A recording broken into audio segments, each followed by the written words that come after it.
Good evening and welcome back to the basement here on this Wednesday night. Hope you guys have had a good, well, I would say beginning to your week, but since Saturday was Valentine's Day and I did not stream, hope you guys have had a good entire week since the last time we were hanging out. We have all kinds of stuff to talk about tonight. Got some Spider-Man news. Obviously, we got that Mando and Grogu trailer earlier this week. Uh, yeah, so I hope you guys are ready. I hope you brought a snack. But I also hope that you are now good to fill your cup and light your smoke. Because, as is tradition here in the basement at this time, it's time to get nerdy.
Yes, it is that time again, and we are back in this bitch. What's happening, everybody? Welcome to the Wednesday night stream here in the basement. Hope everyone is doing well. We got Griff, Icarus, Spicy Dan, and Brooke up in here already. Hope everyone's been having good days and a good week. Hope families are well. Hope work is going well. I hope all the good things for y'all at all times, because y'all are dope. So what's happening? What's going on, chat? We have stuff to talk about. Let me consult my bookmark. Oh, yeah. Got some quotes from the Russos about Doomsday. Got more Warner Brothers, Netflix, Paramount drama, if we want to get into that. Oh, yeah, we got the Spider Noir trailer this last week, too. Yeah, we got plenty of stuff, guys. Plenty of stuff. But before we get down to business, what's crack-a-lacking with y'all, man?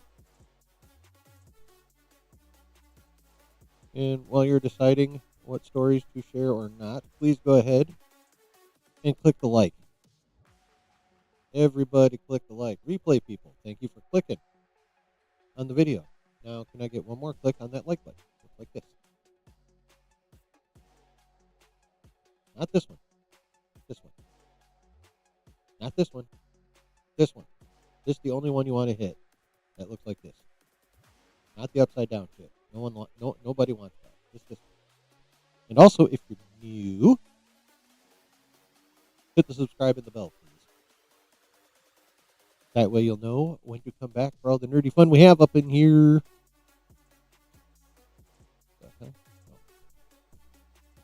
Excuse me. Work's been going all right. Good amount of stuff. Oh, you got a bunch done at work today. That's good, man. That's good. Oh, oh, it was interesting in my job today. I don't know if I've mentioned it too much. Yes, also join the Discord. Thank you, Brooke. Brooke has been kind enough to also already drop the Discord link in chat. And there's another one, just to be thorough. Well done, sir. So, yeah, I work at a call for a medical clinic. And about 10:30, Power went out. Couldn't answer phone calls. Couldn't do shit.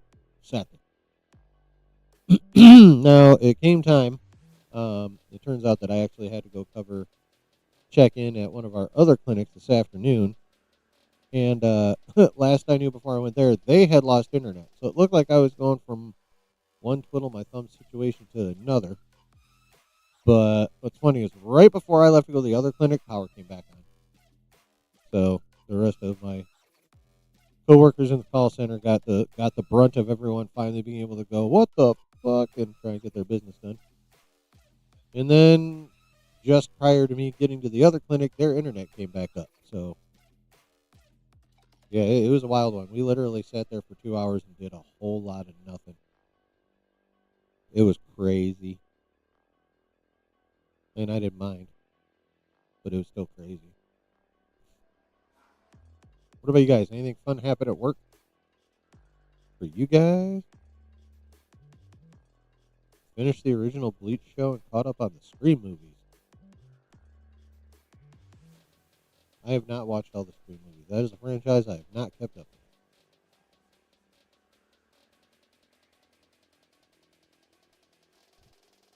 Scream movie 6 is coming out, though. I'll watch that shit. Not in the theater. I wouldn't go to the theater for... I wouldn't go to the theater for Scream, either. These days. I did see the first Scream in the theater.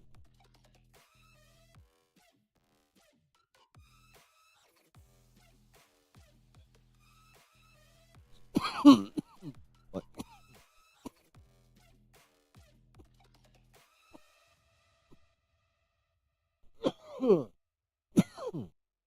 A bit.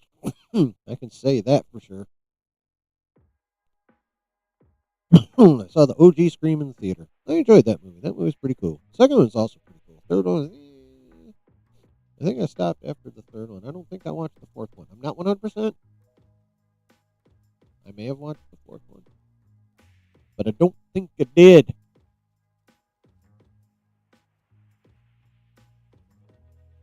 Tell you what I did watch, though. Last night, just for shits and giggles, I watched the straight... Mighty Nine's is in the same universe as Vox Machina? Shit. I kind of fell off Vox Machina for a minute. I need to get back into that motherfucker. But, where was I? Oh, yeah. I watched The Wrecking Crew last night. You guys know that straight to video on Prime movie that Momoa and Bautista made? Let me tell you something, guys. That movie was like, whoever wrote that movie and directed that movie, it looked like they basically went back and watched all the best 80s action movies and said, I'm going to do that shit. Because that's literally what it is. It's a modern day, obviously it's filmed modern day with modern day shit in it, but it's basically an 80s action movie. What do I mean by that? It's an 80s action movie in modern clothing. Well, I'll tell you why I say that. A paper thin plot that there's Darboyd. It has a paper thin plot. There's just enough of it to move itself along. But the rest of it is gratuitous action, smart-ass comments, chases, hand-to-hand violence, gun violence, some creative violence, bloody violence.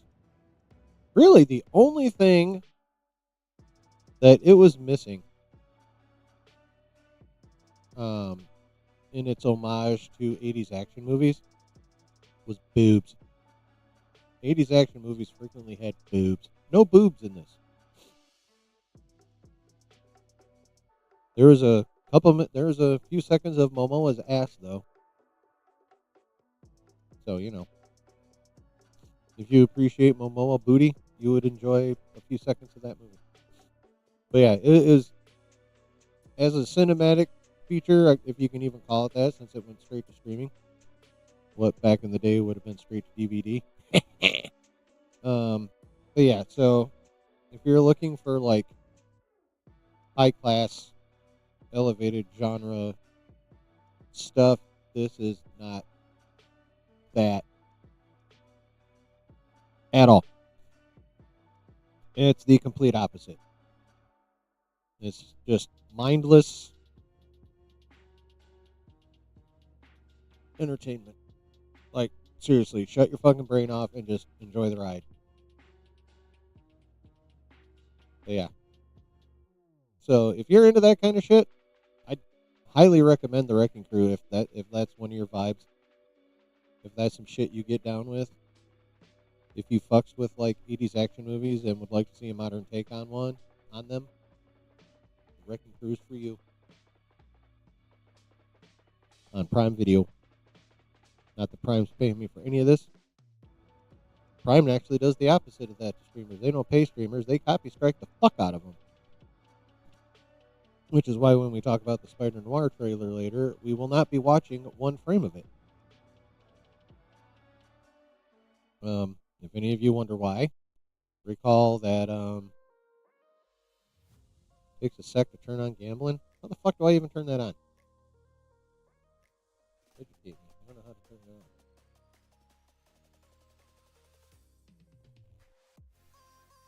First of all, let me make sure I don't need to be paying for it.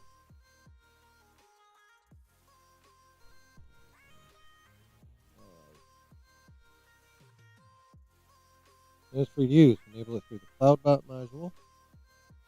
Okay. Where's my CloudBot? Show me to the CloudBot.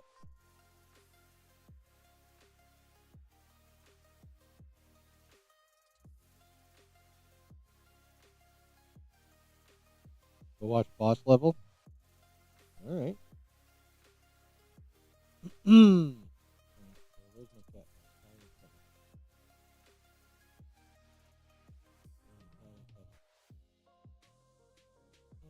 Find my chat bot. Oh, here we go. Look, this Streamlabs website.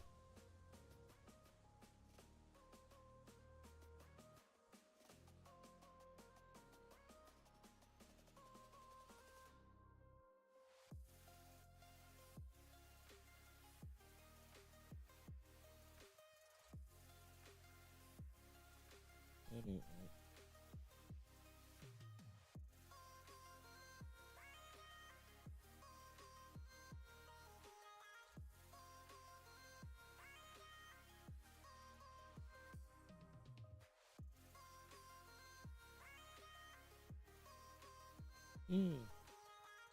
I have better profile, but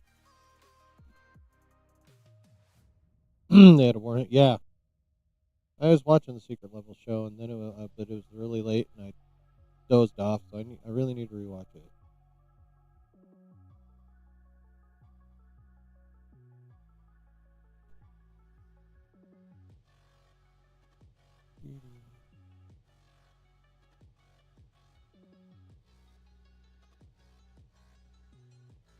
Yeah, we're teaching everything. Oh, yeah.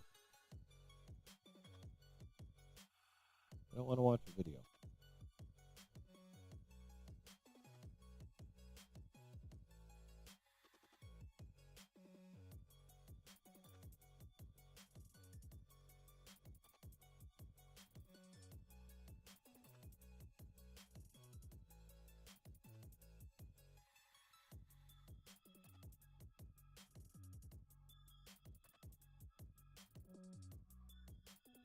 Yeah, that's not what I want. I want gambling, not betting.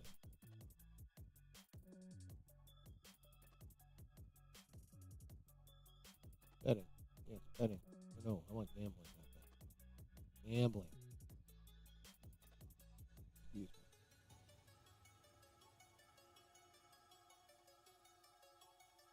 This one.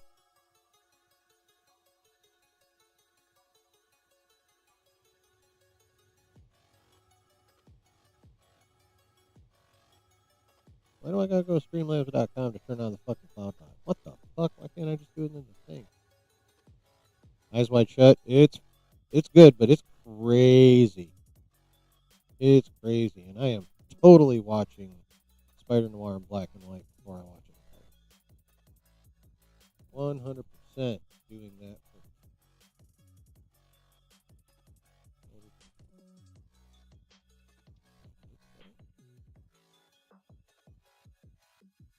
We're just kind of fucking around for a little while, chat.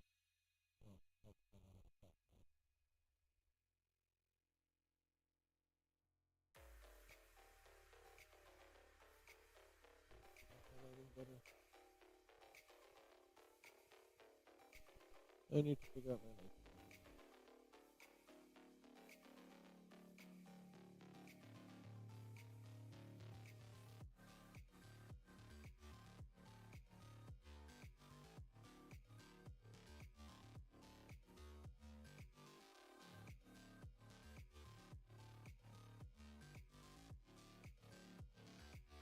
I really have to go to the fucking website to turn the cloud bot on because that's annoying as shit.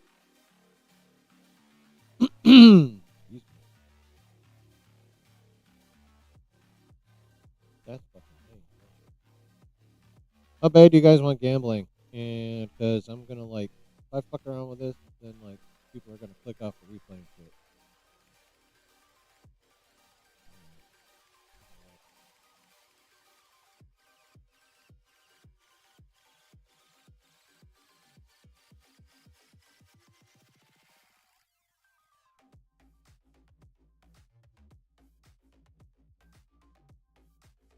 One, oops, rewind.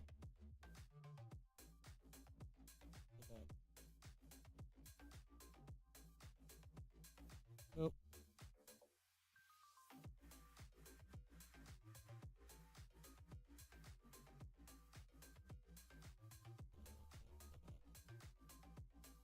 Should be that one.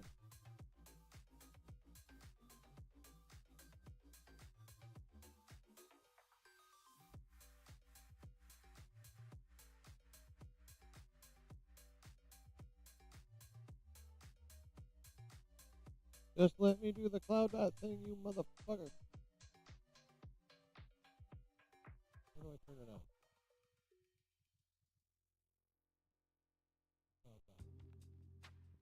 Then all I should have to do is hit a little tab to turn it on.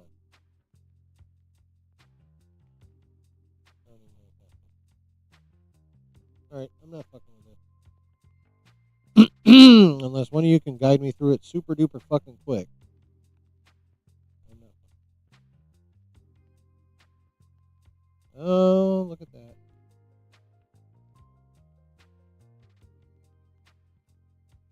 Okay, I don't care about its name.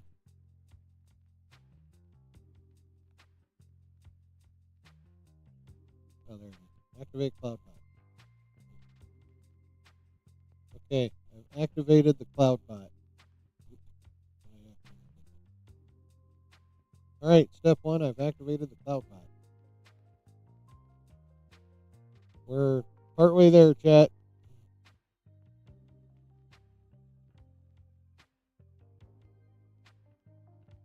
Okay, CloudBot is activated.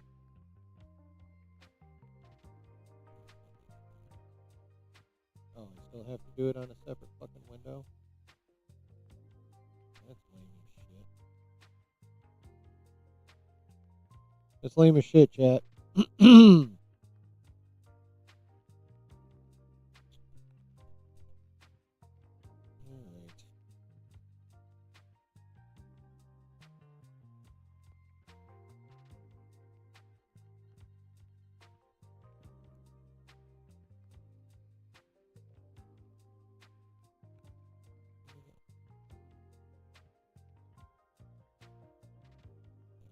Alright. Okay, CloudBot time. Gamble mini game. That's the one I want. How do I get to it?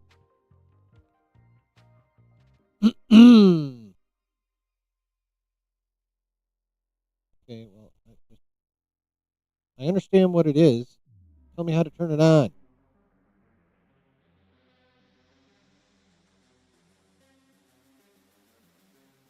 How do I turn it on?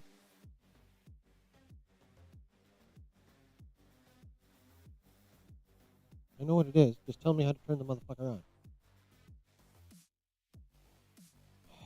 Sweet Jesus. I don't need a description. I need instructions.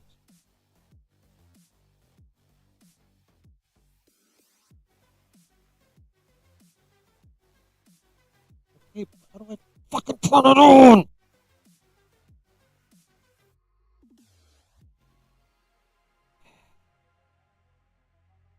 Oh yeah, my retention is ass right now. But you guys been asking for it for fucking ever. So I'm gonna figure out how to get it done. Yes, I want the gamble mini game. That's what I want to do. How do I get to it? Show me where to find all these modules. I don't care what they are. Where do I find them?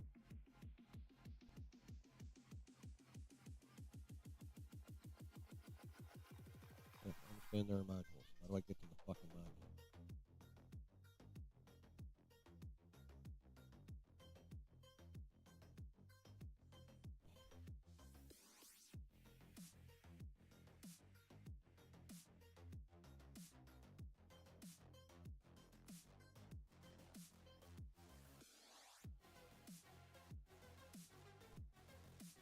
What's up, Travis? It'd be going better if like things actually gave me directions instead of like, oh hey, you can do it this, but then it doesn't give me anything further.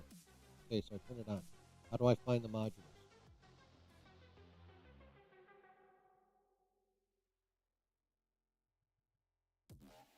Oh, there it is.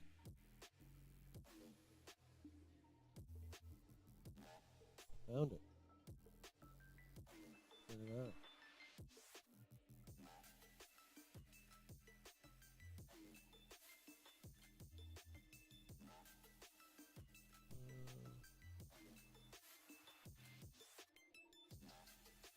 Yeah, we'll do that.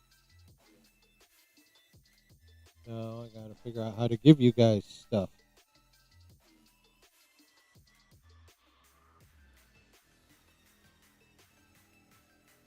Yeah.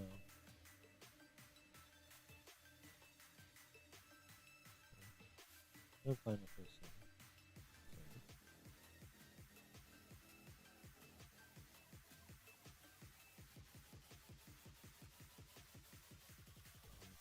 Okay.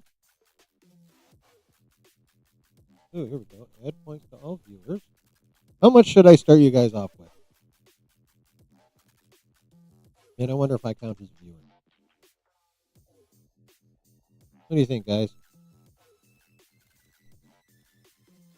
100K?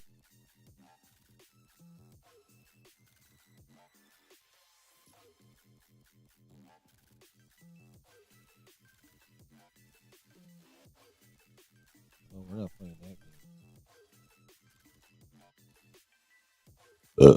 No, sir. Confirm. Okay, I queued it. But did you do it?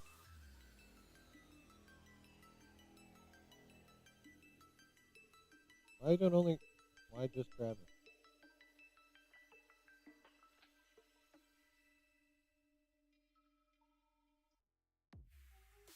It said all users, didn't it? Or viewers, right?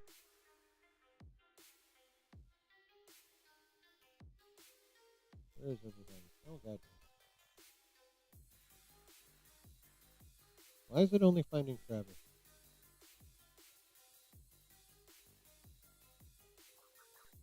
Maybe it's because he's the last one to type something in the chat. Chat, start typing stuff.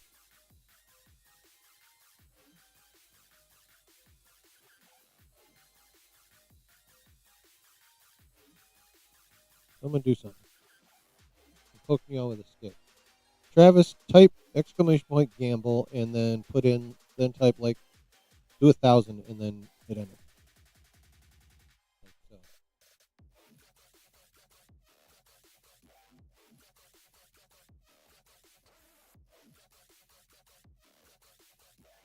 Type that.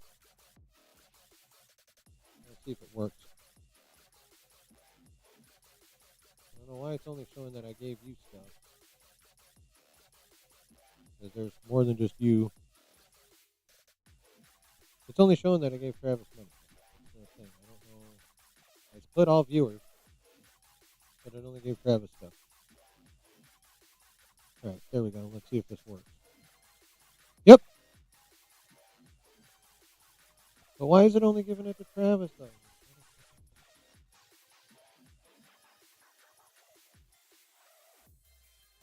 As I said, add points to all viewers.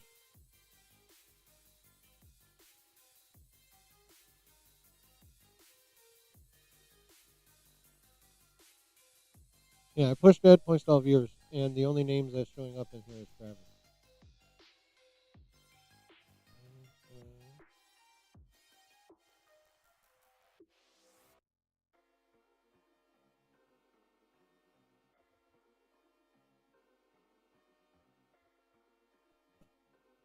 I gotta do this individually. I'm gonna be fucking.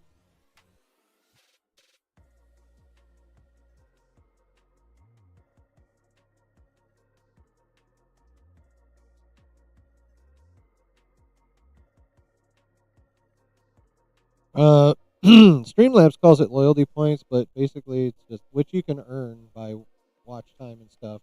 I'm trying to give everyone 100,000 points to start off with, so everyone can gamble and drive up my engagement.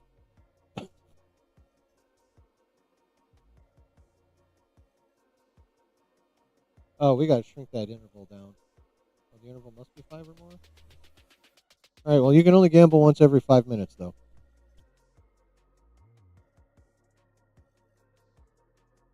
Oh, that's the problem. Hold on. I think I might have figured it out. I'm going to set payout to live users up to 50 because I'm nowhere near that amount of points anyway. Okay.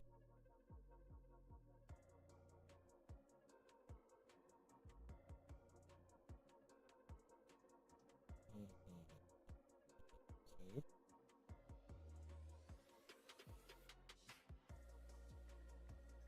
Well.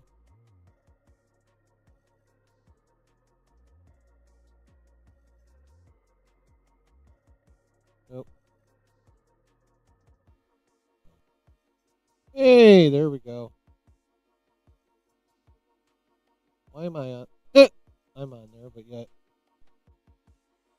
Spicy Dan somehow did not make that. Okay.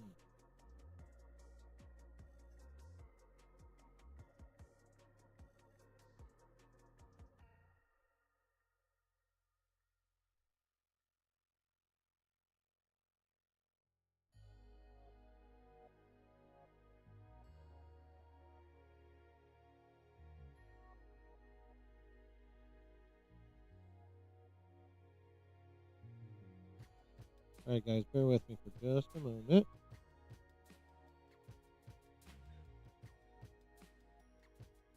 Okay, now I got Spicy Dan in there.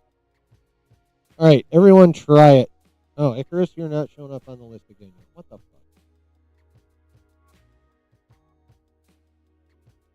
Pop him on there. There, now you're in there. I guess everyone needs to, like, chat something so Streamlabs will fucking see your ass.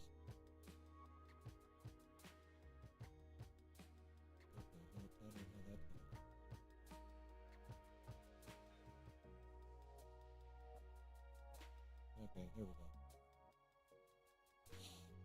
go. Now, I was not able to shrink the cooldown time to less than 5 minutes, guys, just so you know.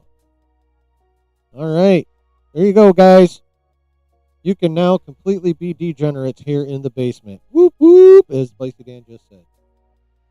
Alright, cool. Now that we got that done and going, holy fuck, that didn't take forever. I'm a little slow at this shit sometimes, so I'm just gonna... I'll own that one. Brennan! God damn it. I closed the window. Hold on, Brennan.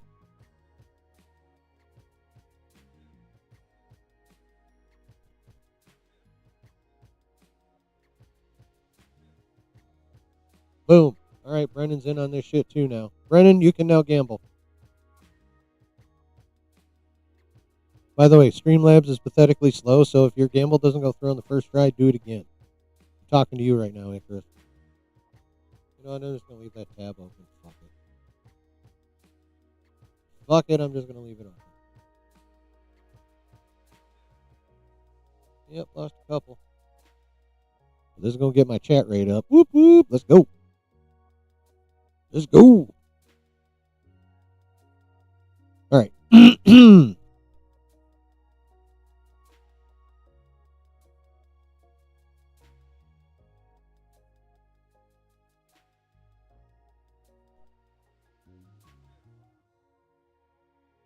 Oh, look at Brooke. Brooke rolling the big number. Nate. Okay. See, this is why I'm keeping the tabs open.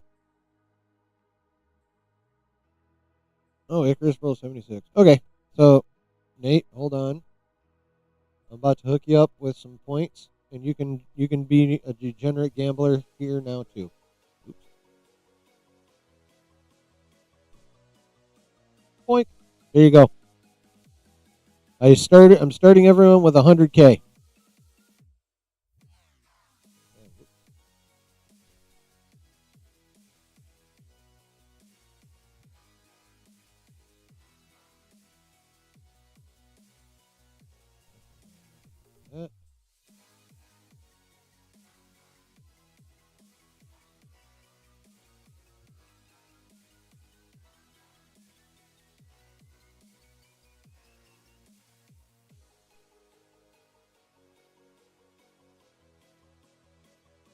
I almost have it all straightened out now, chat.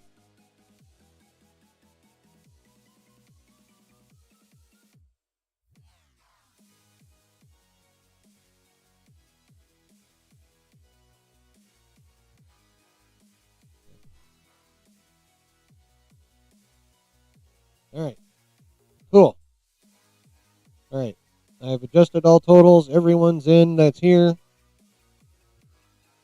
And then as newer people pop in, I'll just keep this tab open, and then, we'll fuck off for like a minute or three while I fix everything. I have finally got gambling going for these fucking degenerates, which is fine because I too enjoy the gambling on other people's streams. And even though some people don't like to have it in their stream, I need the fucking...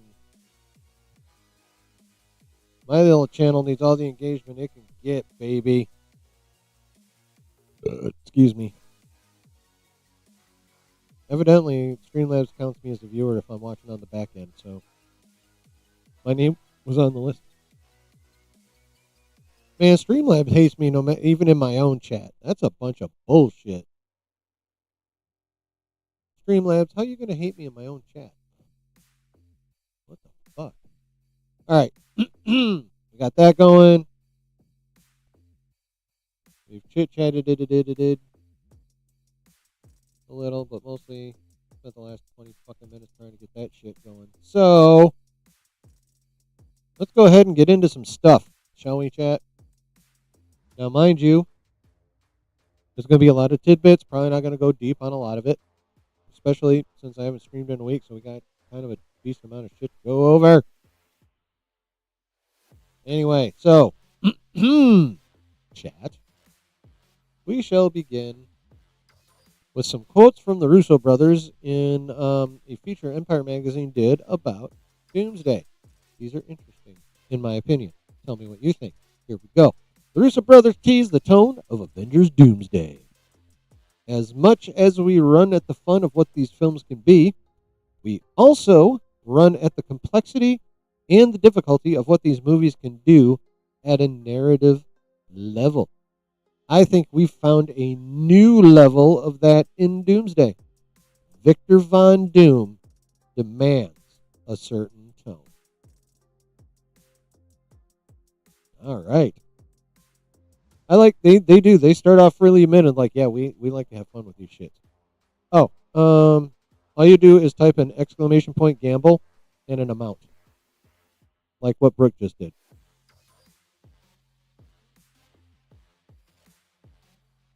Least you can bet is 10. The most you can bet is 10K. And you're started off with 100K. And you slowly accrue points by watching. I have no other way for you to accrue points. Oh, and chatting. The more you chat, you get points too. So being here gets you points. Putting comments in the chat gets you points. And of course, betting could get you points or cost you points.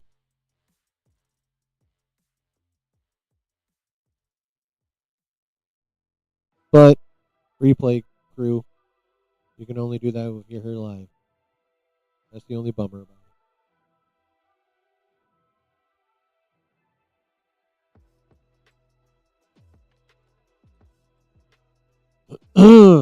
So, where was I? Yeah, as much as we run at the fun of what these films can be, like, what are the Russo brothers' films to date? Captain America's 2 and 3, Winter Soldier and Civil War, and Avengers 3 and 4. Wait, yeah, Infinity War and Endgame. So yeah, obviously they like to have a lot of fun with their toys, and they like to pick them up and throw them around and smash them together. And guess what? We like to watch them do it. We like the smarmy comments. In only up to a certain amount, of course. See Thor: Love and Thunder. Of course, that was even more goofy than it was smarmy. Anyway, yes, it's obvious they like to have fun in the movies they make. But the next day, we also run a complexity and the difficulty of what these movies can do at a narrative level. I think they thoroughly achieved that goal in all four of their movies to date as well. I mean, Winter Soldier, that had all kinds of twists and turns. Civil War was crazy. All the back and forth with that shit. And then, of course, Infinity War and Endgame. I mean, like, So yeah, we know they enjoy doing both. And now they're claiming they found a new level of that in Doomsday. What? You're telling me they have found a new level of both the fun part and the complexity and difficulty of the narrative part as well? They're saying they've upped that whole game. They're not just saying, "Oh, this movie's going to look so much better." They're not just talking visuals. They're not just talking action. They're talking the whole motherfucking kit and caboodle. The fun shit and the serious shit. They're saying they leveled all of that. And then they end this one by Victor Von Doom demands a certain tone. I mean, they're not fucking wrong about that. Victor Von Doom does demand a certain tone. And, if you're even remotely familiar with Victor Von Doom, not a lot of joking happening in Doomstadt or Latveria.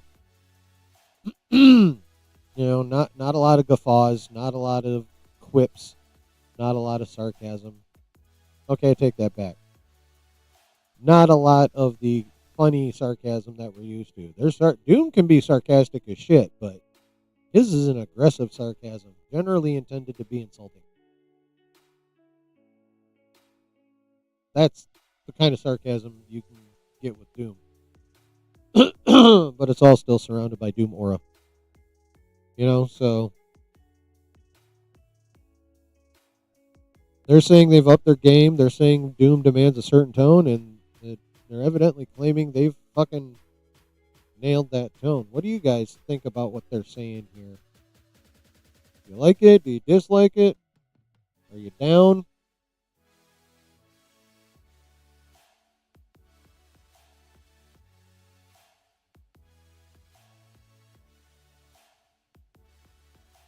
How you feeling about that? Doomsday will be the darkest MCU film yet. It's got a pretty good shot. It definitely has a pretty fucking good shot, yo. Did you guys put some thoughts in the chat? I'm really annoyed that I couldn't shrink the fucking cooldown time for less than 5 minutes. I'm a little annoyed about that. I tried to knock. I was gonna try and put it at like 2 or 3, but I clicked down and it said no. That was when I just tried to click the arrow once down to 4. Streamlight said nope. Gave me fucking red letters and a red highlight box. I was like, eh. Fuck you, Streamlabs.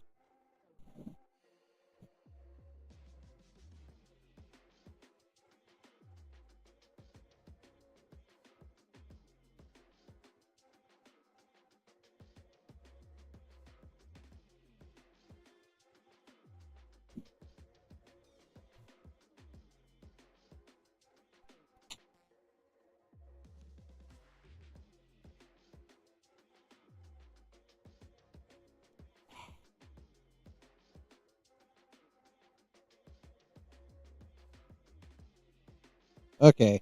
Rigged. A 99 for man, brother. Isn't that 2 wins for you? All right, guys. If no one else wins anything, it's Brooke's fault. I love you, Brooke, but facts are facts. Winning all the shit.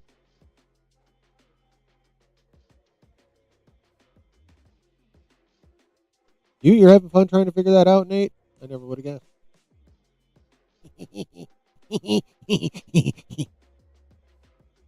Would love to see Spider-Man fight Wolverine in Doomsday. Well, that subject will actually come up later. You think you're just lucky? Well, then start playing the lottery on my behalf and send me the winnings. You could be this like, oh, okay. I'll forget what I just said then. We all wish we could be that lucky in real life. Shit.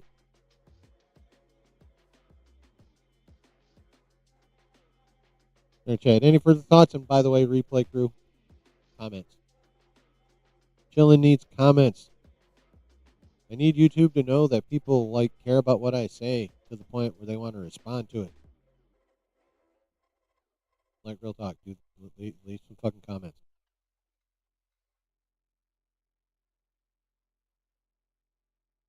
Yeah, you're getting that book. You're gonna build an ironclad case. That's awesome. That's why I was talking about what I was talking about earlier, bro. Oh, the top command works automatically. Nice. Who would win, Spider-Man and Wolverine? Well, since Spider-Man has no invulnerability and is just really fast and extraordinarily strong and gets the Peter tingle, even despite all that, he can't really kill Wolverine outright.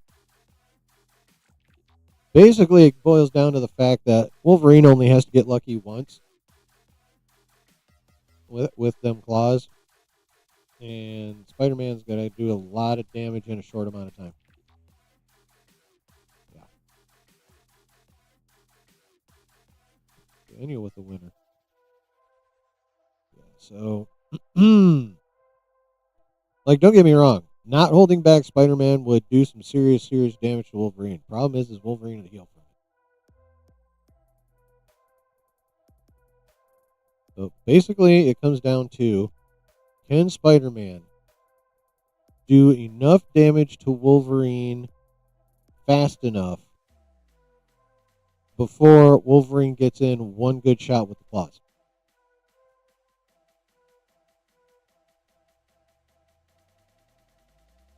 Yeah. That's just my initial thoughts on it. So, let's move on to the next quote that came from that Empire Magazine dealing. Now, this one's specifically from Anthony Russo. And he says, Steve Rogers will be a central character in Doomsday. We have a special affinity with the character. We can't see this narrative without his central role in it. Basically, the special place he holds among the ensemble, he sort of retains that moving forward. Well, I mean, that makes sense. Phases one, the Infinity Saga, was basically the Steve and Tony show. I mean, let's be real. So, and while we are going to have RDJ back as the titular character, the eponymous character, however you want to phrase it, as Dr. Doom, the other half of that duo is Steve Rogers. Even though he's Doom and not Tony, people will see the faces still at least somewhat, feel like the Infinity Saga again, because you'll have RDJ and you'll have Chris Evans. They and their characters are the heart and soul of the MCU. So it at least for me, it makes total sense that he still has a central role in this. Now, that fact making sense, Kendall, Kendalito. Oh no, Candido. What's up, man? Give me 2 seconds. I finally got around at the beginning of the stream to get gambling going, so let me hook you up with some. Let me hook you up with some pizzoints.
Oh, that's not the number of live users. That's not the thing.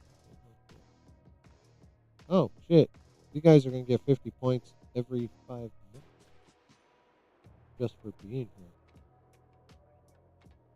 I should lower that. Actually, no, I should. You guys build up a shit ton of points. But how do I pick just one person to give fucking point to? Because last time I had points to live viewers, and then, you guys popped up as you came in. But then I had to go back and edit everyone else's back down because, they all got doubled and tripled up because they was already here. And I cannot figure out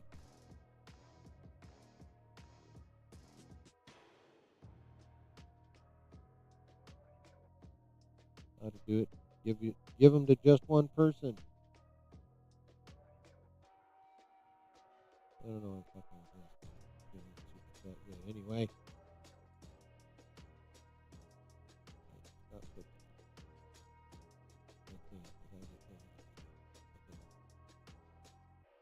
I don't want to block one. I just want to give one person some fucking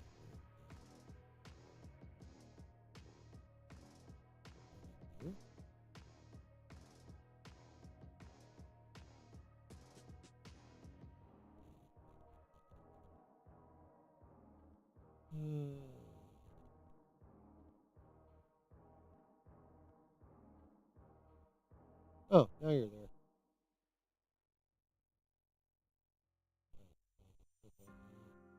Oh, that's how I do it. God damn it.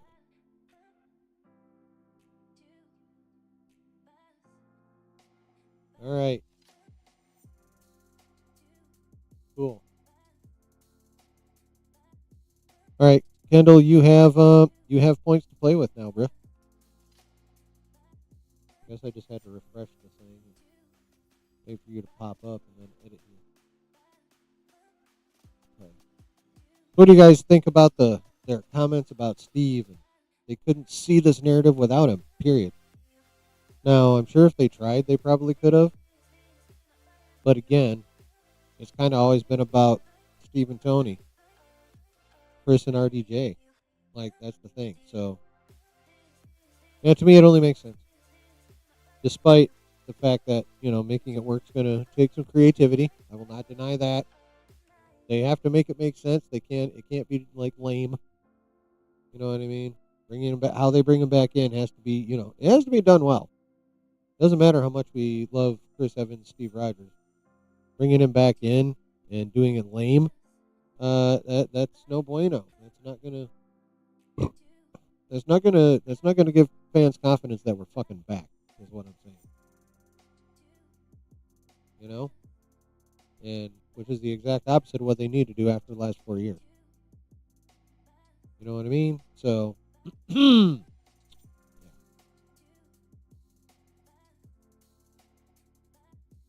right.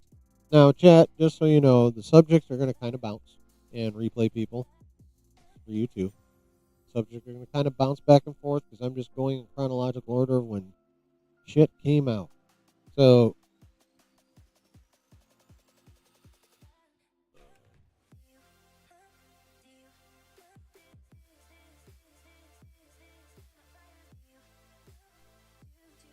the Netflix Warner Brothers Paramount drama continues.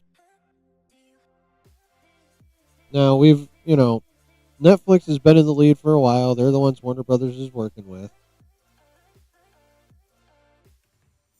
But of course, the Ellisons and Paramount are over here in their little corner, whining and crying and trying to do everything they possibly can to still win this shit. And Chad is kind of starting to look like it's working. Now, this is as of last Thursday. The Warner Brothers Discovery shareholder and Cora Holdings Group has announced that it will vote no on Netflix's proposed acquisition of Warner Brothers NBC. And Cora has a $200 million stake in Warner Brothers. It argues the Netflix deal offers inferior value and carries higher regulatory risk. Now, $200 million stake in Warner Brothers is kind of a nothing burger. Like, their voting power based on shares is going to be shit. But despite the fact that, like, that particular shareholder announcing that they're going to vote no really is a drop in the bucket compared to, like, the rest. But just the fact that they're doing it loudly could indicate that that there is maybe a growing group of people who are like,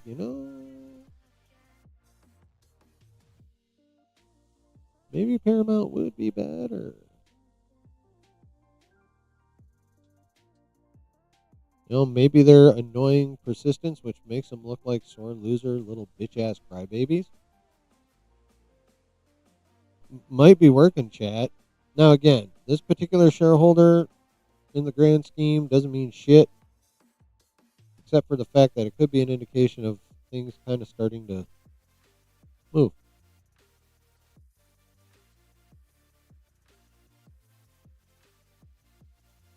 All right.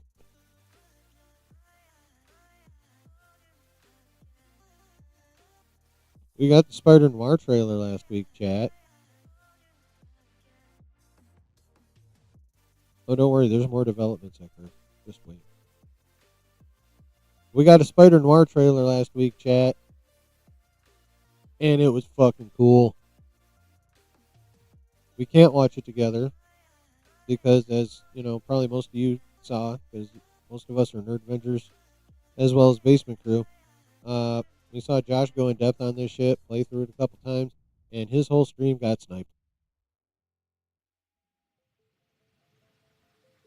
So, we will not be watching this together, much as I would like to. What I'm going to do is ask you guys how you felt about it. As best you can remember, because I'm not sure if you've watched it recently. And if you haven't, I'm asking you to at least remember, like, your impressions and how you remember feeling when you watched it.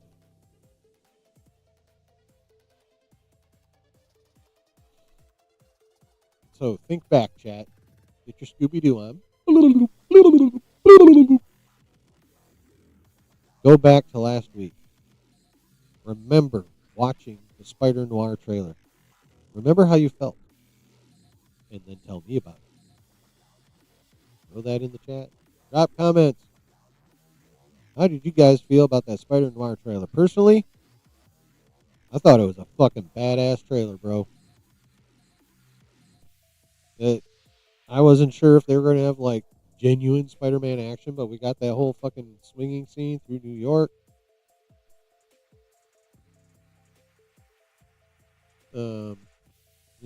Obviously Nick Cage was being Nick Cage, and we know we're going to get good character work out of that motherfucker. You don't even remember what you ate yesterday. That's funny. It looks like Nick Cage is going to be like on form peak Nick Cage for this, doing Nick Cage shit that we all like Nick Cage to do. They got some cool villains in that motherfucker. Like they got a couple 3 villains in that bitch. Like Shocker's in it, and a couple other people. And I'm watching that shit in black and white. I'll probably end up. I mean, if it's as awesome as I think it is, I will watch the entire series at least twice. I'm watching it in black and white first. It's a noir. Noir is supposed to be in fucking black and white. That's just them's the rules. Now, what is cool though, Chad? I will say this. What is cool about the color version of that is they did it, and I'm not sure if this is probably not what it's actually called. I think it's just a play on the fact that it's a colorized black and white thing. But they call it True Hue. Actually, I think that is what it's actually called. But what True Hue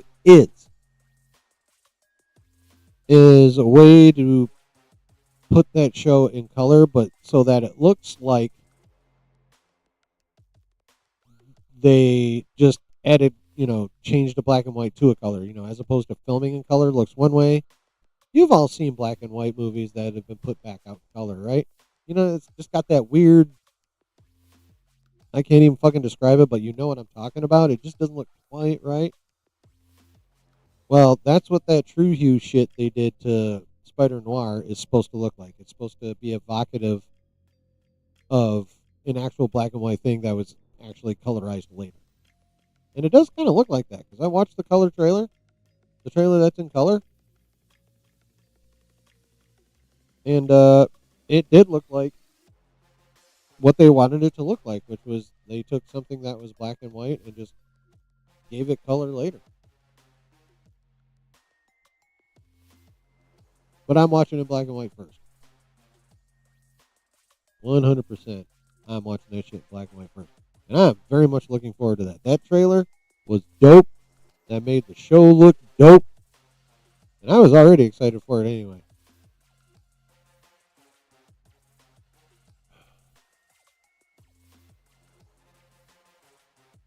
Nerdy was disappointed they didn't put an old film filter on. I'm sorry that sucks for Nerdy. Whoever the fuck that is. Yeah. I mean, they could have done that. That would have been kind of cool. Don't get me wrong. That would have been kind of cool. But, yeah. I am hyped for this show. And it comes out May 27th. Oh, I'm looking forward to it. How about you guys, Chad? You guys hyped for this show? Are you hyped for Spider Noir?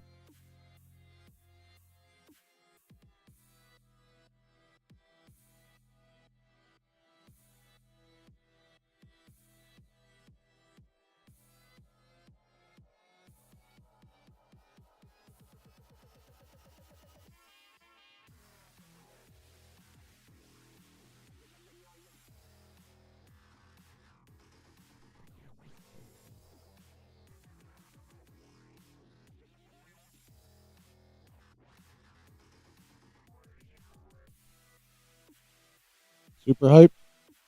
Looks good. I have no idea what to expect. Nerdy Nightly YouTube channel. Never heard of them. It's the year of the spider. I mean, it kind of really is, honestly.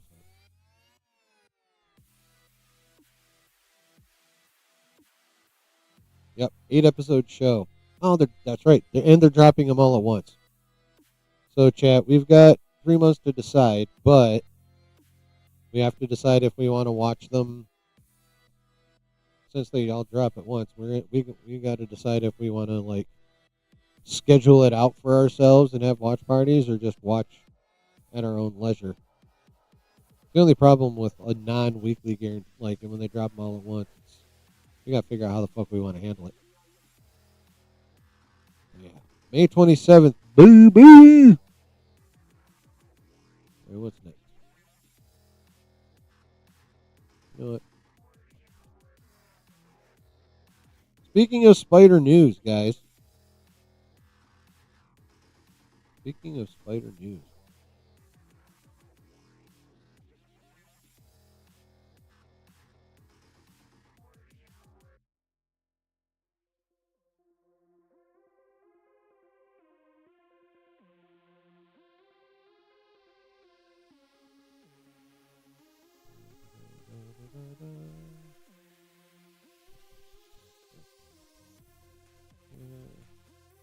Where's the shit that I...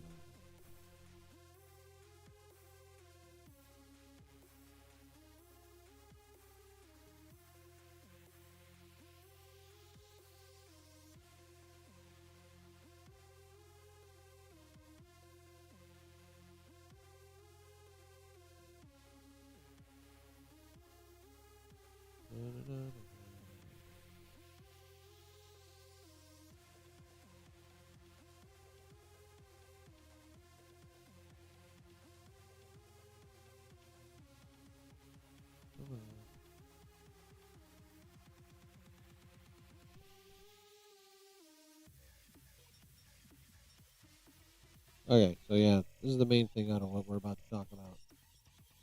Thank you, Griff. Hell yeah. Discord, baby. Definitely hype. Looks awesome. Yes, we have more spider news, chat. Some Sony people's in animated were doing an interview. I don't care about their fucking names. I'm not even going to lie. I'm not scrolling back up. I found what I wanted to find. Anyway, they did an interview with the Hollywood Reporter. And they said some interesting stuff. A little bit. They said they were wowed by the artwork they're being presented for Beyond the Spider-Verse, which I would fucking hope so, since it's, it was supposed to come out. By the time it comes out, it should have come out 4 years prior. Anyway, but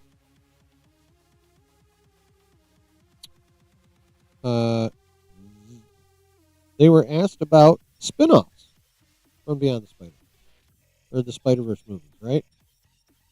And they had the following to say. They were asked, do we have writers yet on the Spider-Punk or Spider-Gwen spin-offs? One of them, I guess, his last name is Belson. I'm not allowed to say, but we are active on both.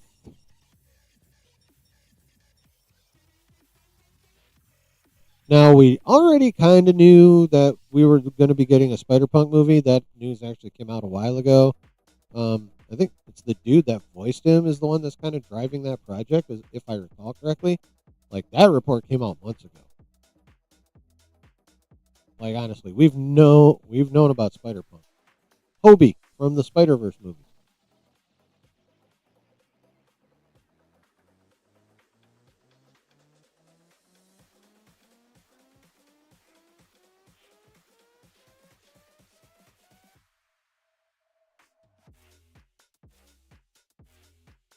This guy from the Spider-Verse movies, Spider-Punk, Hobie.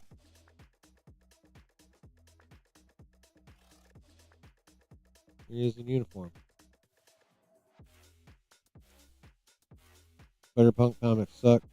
Hopefully I don't have any of those. I don't know what their plans are for that, but like I said, a few months ago we found out that the dude that's voicing Hobie has already kind of started getting the Spider-Punk project going, but this is, I believe, the first confirmation that we are getting a Spider-Gwen spinoff as well.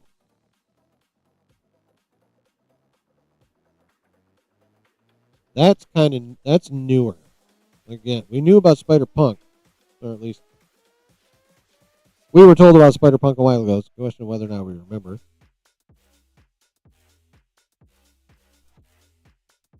But yeah, so that's confirmed to be in active development. I guess we could go with that.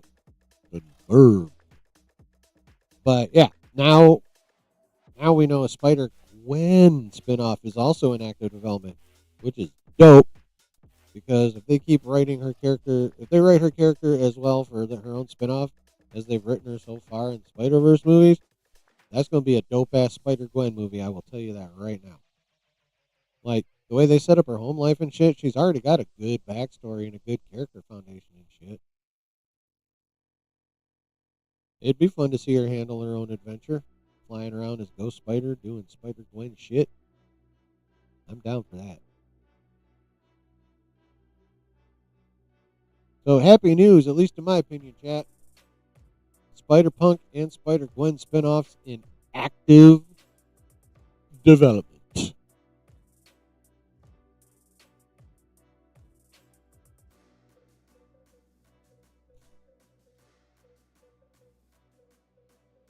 Thoughts, chat? Happy? Sad? Indifferent? What do you think? And of course, those of you who are been kind enough to hang this long on the replay, what do you think? Comment.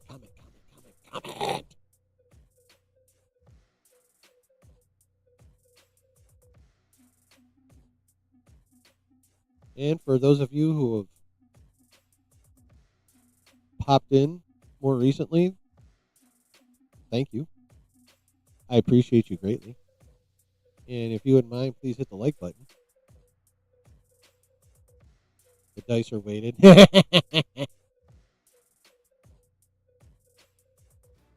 Brooks just using up all the good rolls over there, man.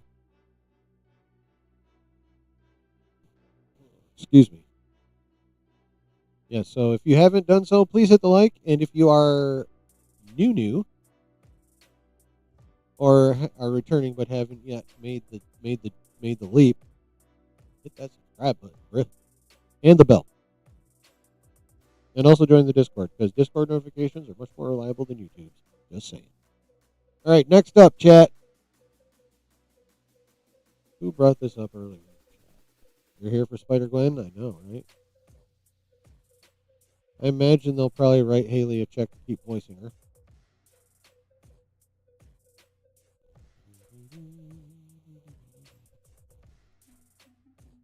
Who brought it up?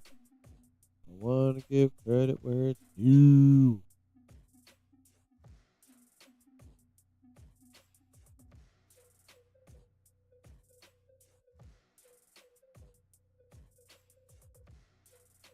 I can't find it. Son of a bitch. Oh, there we go. Baby.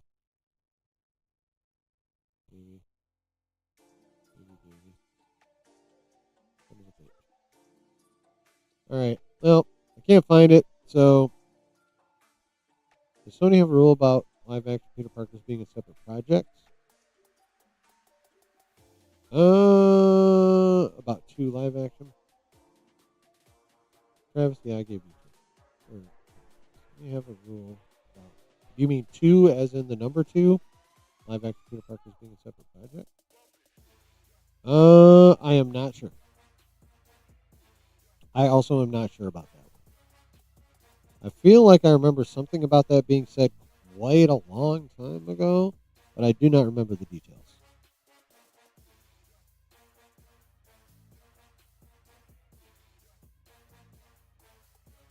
I just know they own the movie rights to Spider-Man, and Marvel has to give them 75% when they use Tom in a Spider-Man title movie. And I'm pretty sure they also pay him for like side roles, like Civil War. Although the deal is different now.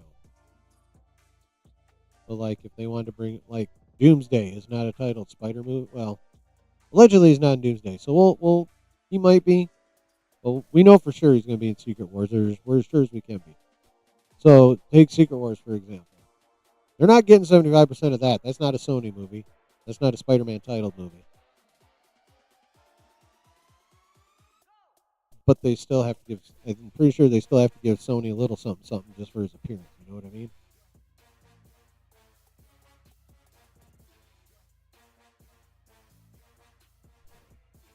Anyway, I can't remember who brought this up earlier in chat, but my time to shine, holler. Dropped this little tidbit last week. In Avengers Doomsday, Deadpool and Wolverine are sent to Toby's Earth to destroy it. Then we get an epic Toby Spider-Man versus Wolverine fight that ends in tragedy. Couple things about this. One, this seems to confirm multiple reports from multiple scoopers, including Gary and I think Cryptic. Or was it Apoc Horseman? Or was it that redacted guy? I don't know. A couple different scoopers said it already. This is more, I guess, soft confirmation because it is still technically a rumor. But we're up to like 3 or more scoopers saying the same thing, which means I don't know what the fuck's up with Alex Perez. Maybe he just had a bug up his ass about something, but his denial of this is kind of he's looking a little dumb. I mean, I love Alex. To me, he's still like top tier. Like there's him, there's Jeff Snyder. I'm not sure. I may add that redacted guy to that level, and maybe Cryptic, but like Alex is still top tier, and he always will be. His sources are pretty, for the most part, pretty impeccable. No, none of these motherfuckers gets it all correct ever. No one has 100% track. But Alex's track record percentage is fucking up there, bro. So, but he can be wrong on purpose or on accident. He's been wrong in public before. So, setting that little what the fuck was he doing aside. Now, what's a little interesting about this is the other versions of this say it's the X-Men that go in, including Wolverine and possibly Deadpool. But Shine is saying Deadpool and Wolverine. She isn't saying X-Men. She's saying Deadpool and Wolverine are sent. Doesn't say by who. Doesn't say if they're sent by the X-Men. One would assume that, since they're in the same universe as the X-Men, 10005. But yeah, she only specifically mentions those two, whereas the other versions of this say it's the X-Men. But bottom line is, whether it's just Deadpool and Wolverine or the X-Men in total, it's seeming pretty much like we are getting Toby v. Huge Jacked Man. And according to Shine, that fight will end in tragedy. Now, if we want to follow that part of this little thing, there are already existing rumors, again, having to do with Wolverine and Toby, that Wolverine going to be killing Toby. Now, there are other rumors that say it'll only look like Toby dies, but that he'll get snagged by Loki or the TVA or somebody at the last second, and we'll see him again at Secret Wars. Or possibly later on in Doomsday at the end of the movie to battle the Doom. So a couple different directions that the rumors are saying that part's going to go. So, or they could just straight up kill him and then, be like, oh, hey, look, it's another Spider-Man variant that also looks like Toby. They could go that route. Personally, I hope they go the... Yes, hold on, C-Dub, let me get you some shit.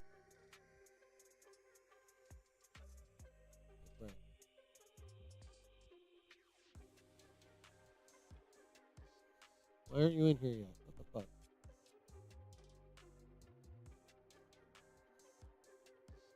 Chat some more.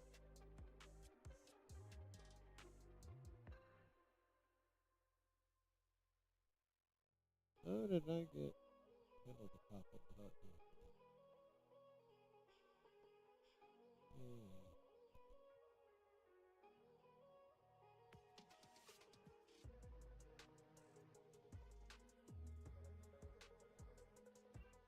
The fuck?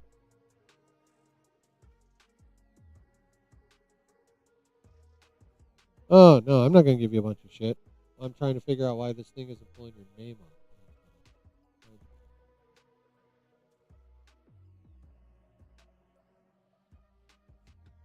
What if I want? I don't want to do that either.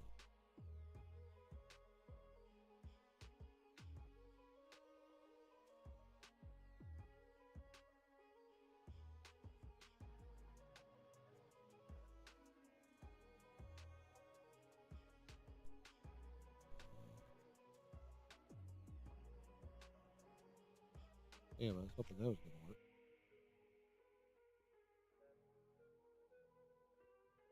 Come on, pull him up, you motherfucker.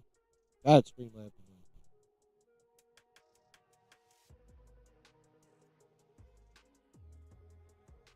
Oh, okay, fine. Do that then. And it's still not pulling you up. He's going to hear the shit out of me.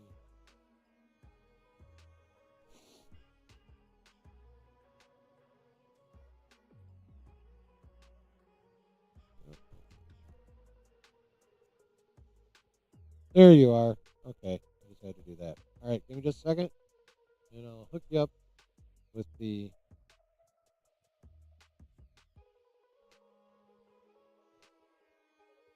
Everyone's got started with 100K, so boom, there you go. You have gambling points, sir.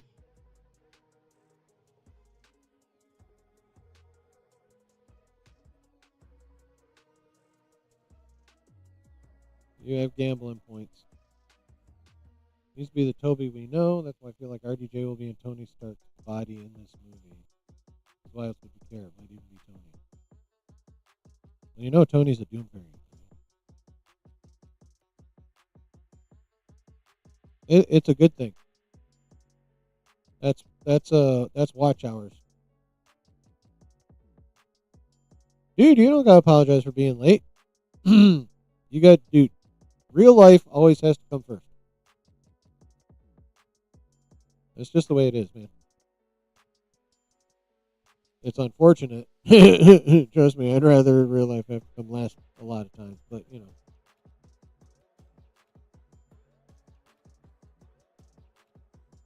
Travis, what the fuck?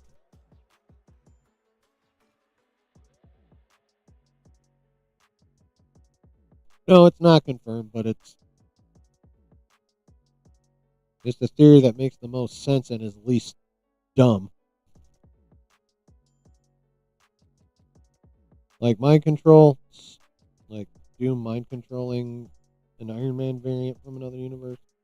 Stupid. And also, the Russos flat out said when they introduced him that he is the Victor Von Doom.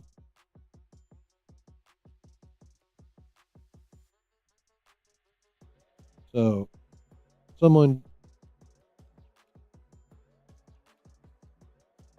you know, could he be somebody else using magic to look like Tony? Yes. But again, kind of lame.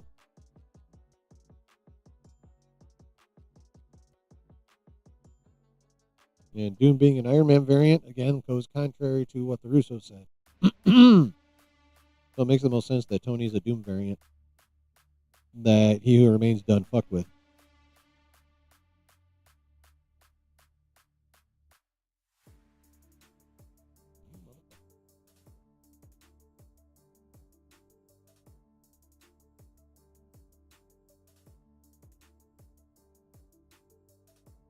Maybe the Doctor Doom was too dangerous for trying to give the body. So He Who Remains put Doctor Doom in the Infinity Stone. When Tony snapped and died, there's an empty vessel. That's actually kind of cool. I like that.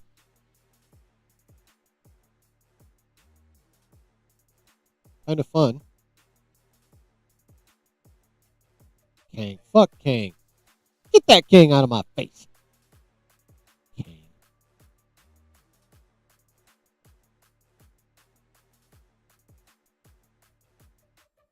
He Who Remains is still the coolest version of Kang that they put out. King the Conqueror would have been, but then they fucked up the ending of Quantumania and made him a bitch. So, I mean, that is a cool theory, Nate. I like that. That's been your theory since they announced him as new. That is kind of cool.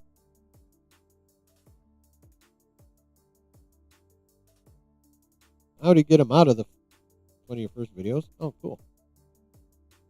How do you get out of the stones? So, if he who remained is the one that put him in there.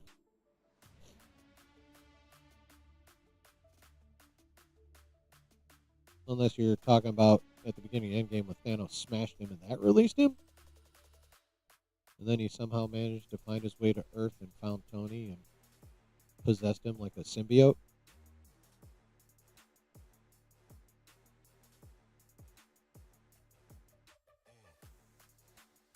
Could be.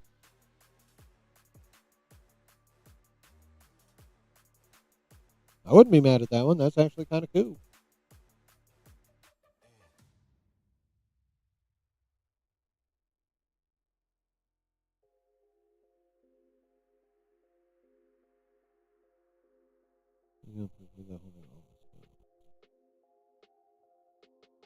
I was the only person that died doing that. Right, but how do you get out of the stones? Like the stones survived that. The stones didn't get poofed until the beginning of Endgame when Thanos did it.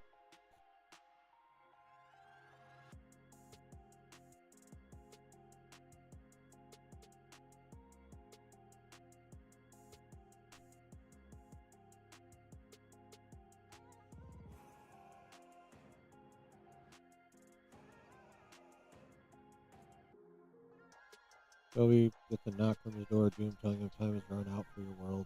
As Mr. Dickwood pushes past and says, and for rent. That'd be fun. I don't know. Well, that's in it. That's fine.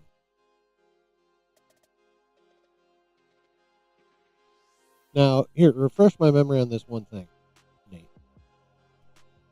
When they found Thanos, was that after the 5-year mark, right?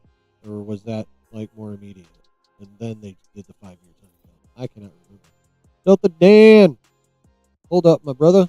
I got gambling working. And I will get you some. I thought that was how I did it last time. Chat some more, Delta Dan.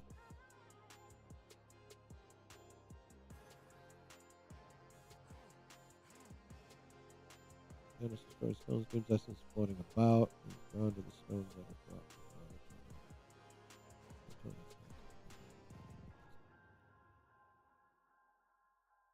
Okay, so he died, then the 5. Okay. That part I couldn't remember.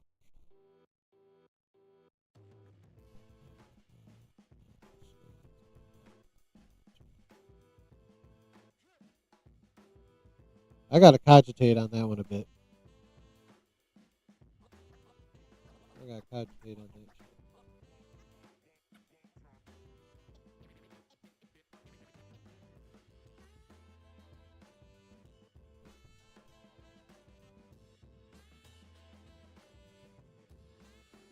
Update and get Delta Dan on there so I can get him some goddamn points, you fucking bitch. Alright, I'll check it again in a little while. Throw a few more chats in there. Delta Dan, if you wouldn't mind. I don't care if you just, like, spam one a few times. I just want Streamlabs to recognize you so I can give you chips. Maybe there's, like, a minimum amount you gotta chat before it'll see you. I'm not sure.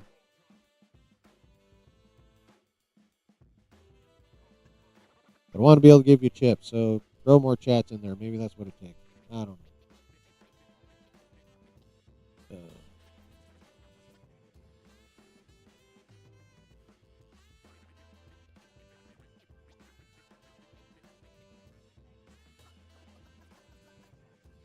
I think choosing a path where that's not Tony's body or Tony Stark's. Why do we care that Robert Downey Jr.? Because there's no point in hiring Robert Downey Jr. if you're not going to use his face in some form or fashion. Like, we kind of have to care.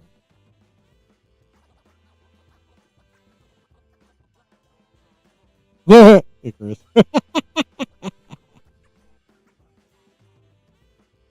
Recognize him yet, you motherfucker?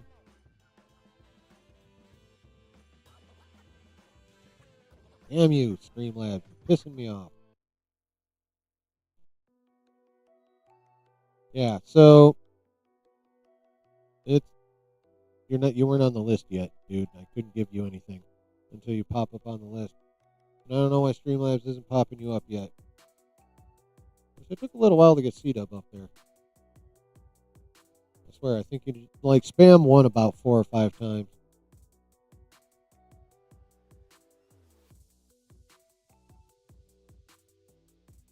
Why would you harm if it's not the guy we know?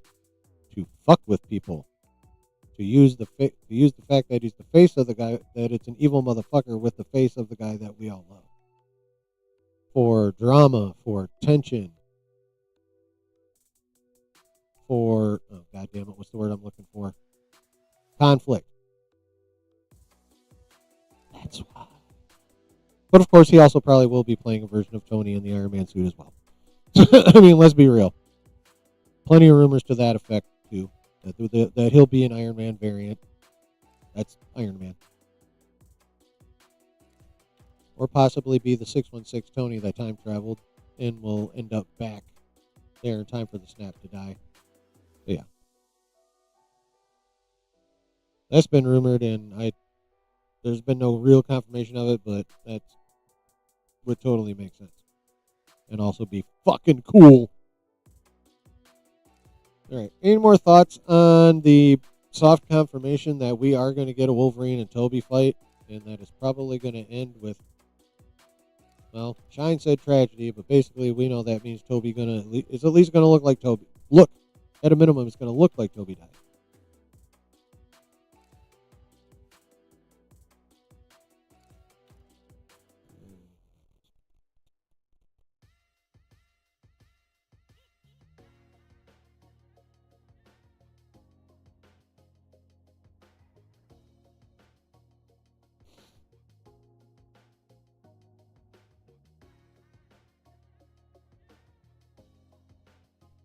Yeah.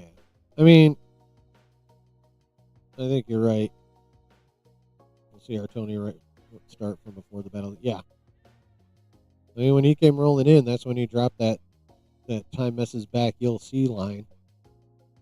And we know the Russos were already thinking about Secret Wars. They've been talking about it prior to Endgame coming out. So I'm sure that phrase was there for a big reason. That is true. He is not the only one. Like Wolverine shredding Doc Ock would be, yeah. But she specifically said the Toby Wolverine fight ends in tragedy. I mean, I suppose she could be speaking roundaboutly for some collateral damage being the tragedy, but it appears it's a pretty strong hint that, like, yeah, Toby's gonna fucking die. Or at least it's gonna look like it.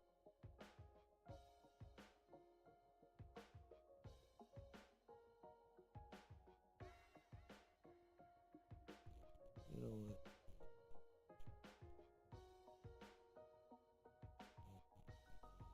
what? Okay.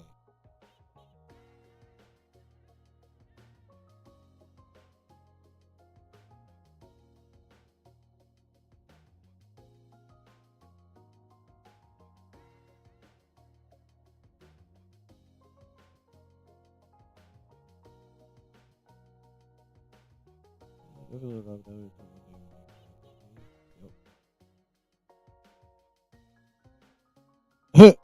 Nate.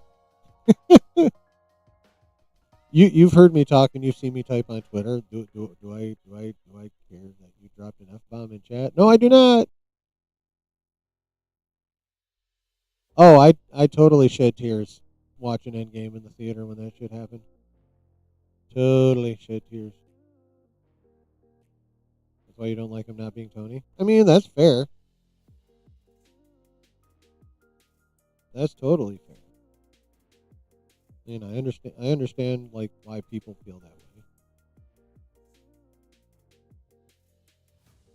I am just confident that the Russos are going to handle it in a way that like you guys will be like, oh, okay, that's not so bad.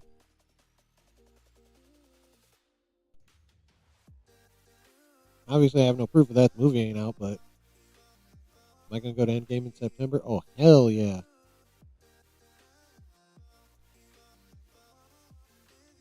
Hell yeah. A, that movie's awesome. B,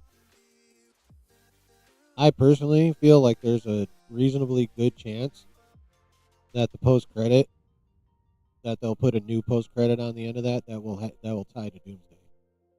Like I feel it in my fucking veins and my bones and what little muscle I have, and I feel it in my fat. I don't feel it in my hair, obviously. Well, maybe that hair, but yeah, totally going.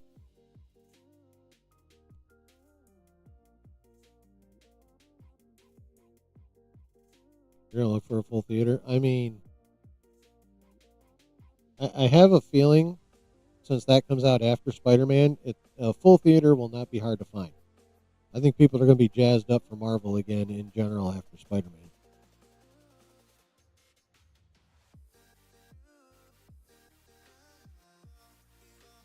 Spider-Man. I mean, the marketing's one thing, but what's really going to get the ball rolling is when Spider-Man comes out and dominates.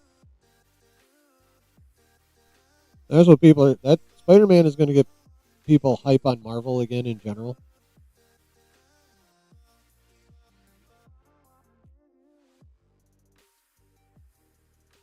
I think both of them.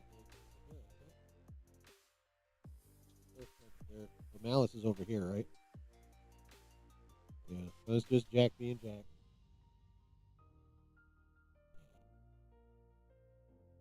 They do that, they better upgrade your digital. I mean, yeah, they really should. That's a good point. They probably won't do it till. I mean, they probably won't do it immediately, obviously. But yeah, they better. Yeah, they need to upgrade every existing copy that they can. And of course, digital ones are easy to do. They just, be like, hey, download this new version. Poof.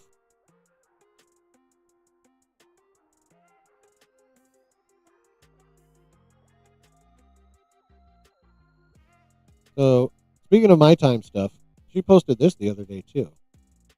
She quote tweeted something that she posted back in January, where she was talking about the motivation for Doom wanting to get after Steve. The previous post is, if I understand it correctly, Victor Von Doom's wife and son were killed in an accident, and Victor himself was injured and his body damaged. He traced the cause of the accident to Steve going back in time. Again, the cheek clap heard around the multiverse. And now he's after him to avenge his family. And then she updated it with, Doom wants revenge against Steve. May as well have put the word still there. He blames him for killing his family, but the cause might be different. So you remember way back when, chat, when the news first came out, I think from my time, that Doom wanted revenge on Steve, just in general, for fucking up the multiverse by going back to Peggy and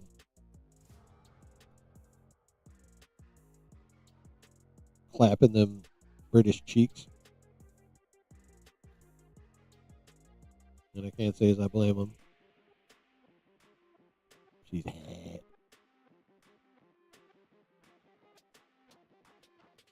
You guys remember when that first came out? Everyone's like, what the fuck? That makes no sense at all. And then all the theorizing and mental gymnastics began. And then she added in those details that the cheek clap heard around the multiverse resulted in Doom losing his family. But it was still based on the ridiculousness of Steve clapping cheeks. Oh, I'm staying right on that theme. But now, as of last Friday, it might not be Steve going back in time that caused whatever event that killed Doom's family. It might not be the time travel. And of course, she doesn't elaborate on what it could be. But that's interesting. I mean, we've been stuck with that being the root cause of shit, the cheek clap heard around the multiverse, with why Doom's pissed at Steve.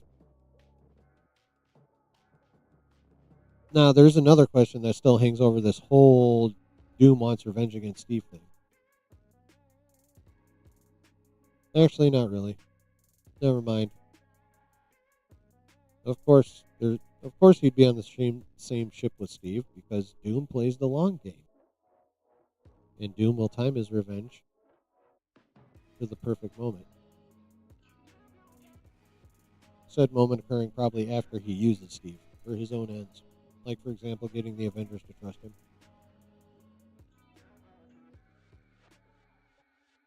So, yeah, evidently it might not be the clapping o' the cheeks that caused the accident that killed Doom's family and pissed him the fuck off. I have absolutely no theories on what the fuck that could be.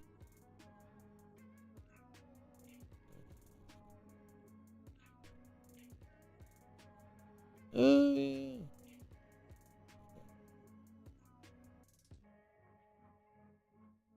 So how do you guys feel about it not being cheek clapping? Personally, I'm all for it not being that because that's always been kind of dumb.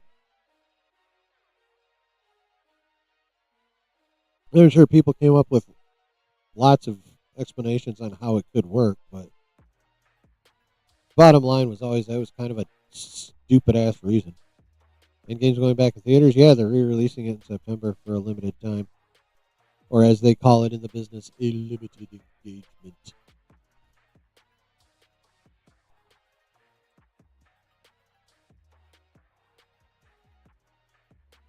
My butt cheeks.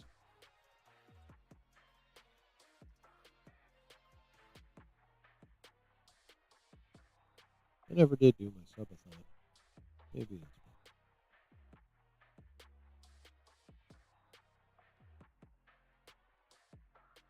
You need that brand new day trailer? Yeah, we all do. But let's go over some stuff here that could potentially mean its arrival is potentially, maybe, possibly, pseudo, a little imminent. Okay? Okay. So we got on Valentine's Day, nice little present. We got some supposed, what do they call it, concept art leaks for how people are going to look in Spider-Man Brand New Day. Here is Scorpion. Let's make him a little bit bigger.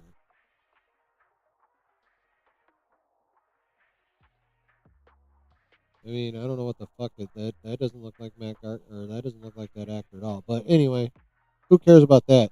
We're here for the suit, right, chat? So we got the good stinger. That's cool. I like the body armor. I like the look of that. I fucking hate this I hate this tail. I really fucking hate this tail, chat. I'm going to be very sad, and I'm pretty sure this is going to bug me when I'm in the theater, but I'm pretty sure this shit's real, and you'll see why later. But yeah, other than that, he looks pretty dope. What do you guys think of the segmented tail? I fucking hate it. I want a nice solid round tail. Well, not necessarily have to be round. I want a solid tail though. Ugh. What do you guys think? How do you think Scorpion looks?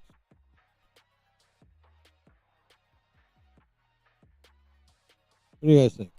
I think this part's dope, and I think this part's dope. I dislike this part a lot.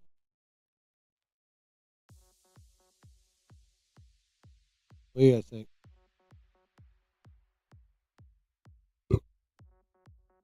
I hate that tail. I hate that tail.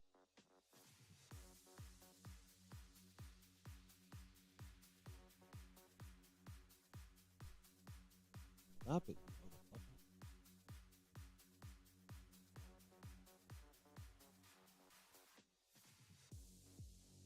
Ooh, I wonder if it'll. You gonna show me Delta Dan yet, you piece of shit? There he is. Yeah, finally recognized you, Delta Dan. I'm about to drop you some chips, bruh. Or whatever you want to call it.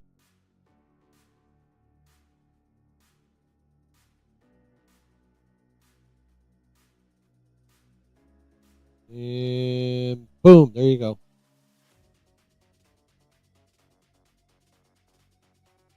You're in like Flynn now, Delta Dan. Alright, guys. We also are getting a look at Savage Hulk, baby. Look at this Savage Hulk. If this is what he's gonna actually look like in the movie, oh my god, this is gonna be awesome. Like, he is so much more jacked than Infinity Saga Hulk. Like, look at him. Look at his fucking. Look at his Look at his delts. Look at all the veins. Look at the insane size of the bicep compared to everything else. It's quite obvious. His anger treats his body the way roids treats ours. Look at that. Completely out of proportion, super veiny, just insanely muscular. That's how Savage Hulk should fucking look.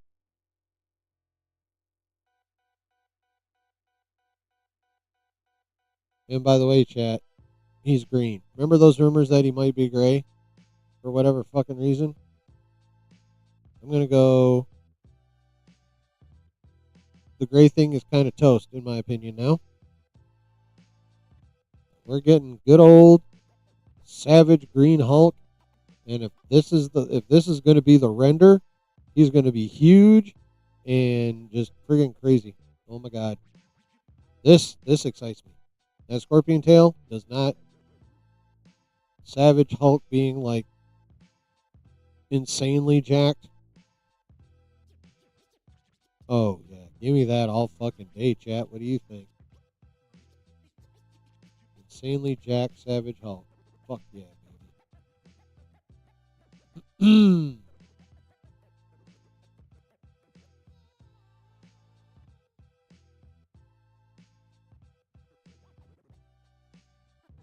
He'll be ruined soon. That's alright. I'm generous, I'll front you some more. But only 50 this time. You'll have to learn to be frugal. What the fuck? Alright, I'll be right back.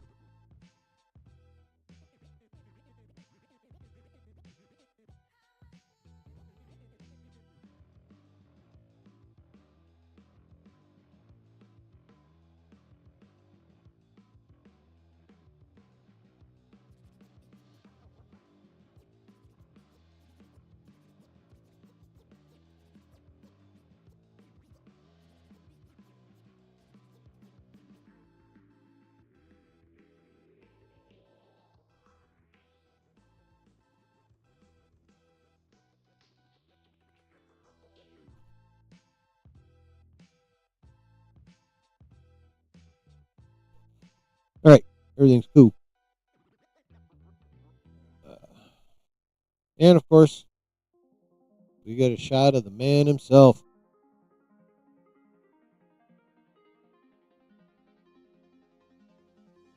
Guys, this suit looks so fucking good.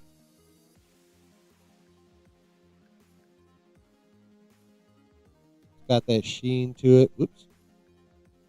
Got that sheen to it. The blue.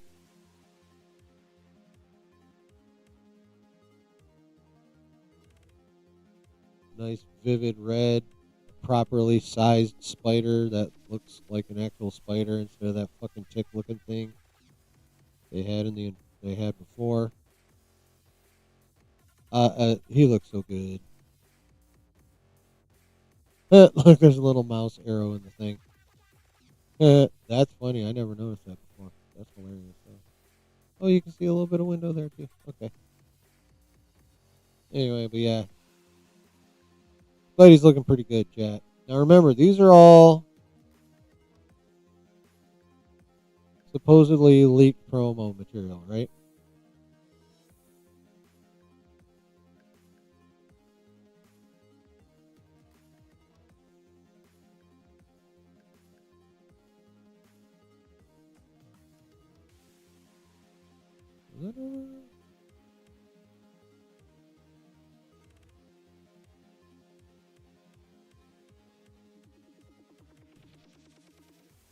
Then we got this.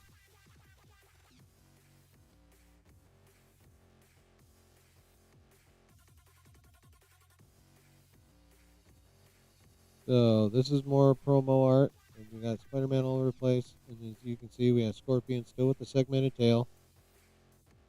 Face looks a lot better. Productos oficiales. Okay, interesting. So this was nabbed from a different country. Green Hulk. Scorpion still with the segmented tail. Boomerang. Tarantula, I think. So. Yeah, its stupid ass tail appears to be confirmed. God damn it. I'll live, I guess. Yeah, so.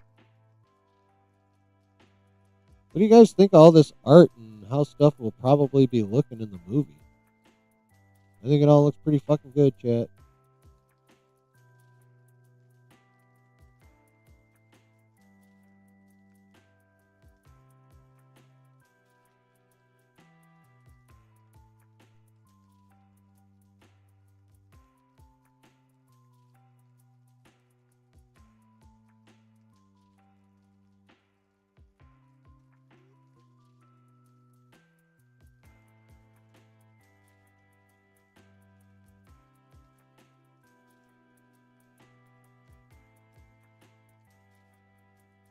Where's that fucking stuff?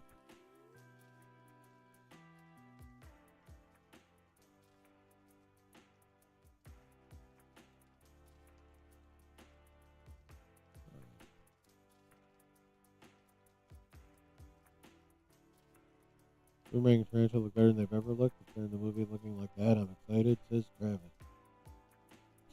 Yeah, I thought they looked pretty good.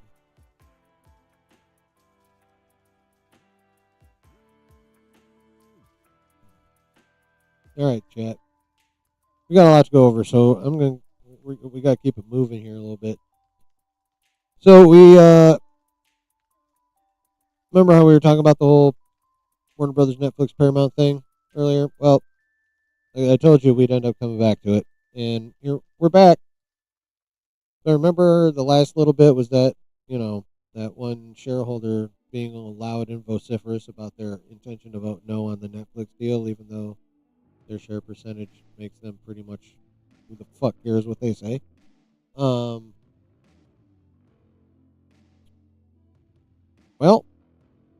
whether that was the trigger or something else was, turns out Warner Brothers has officially reopened talks with Paramount over a possible higher bid for the studio. They will give Paramount 7 days to make their best and final offer. Now, this came out yesterday.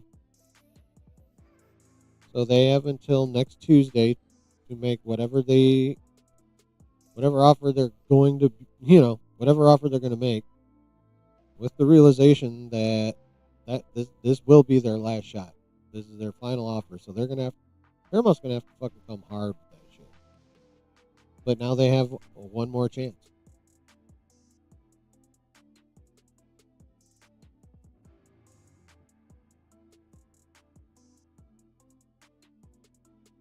So it ain't over, Chet. The bidding, as it turns out, the bidding isn't even over yet when we thought it was.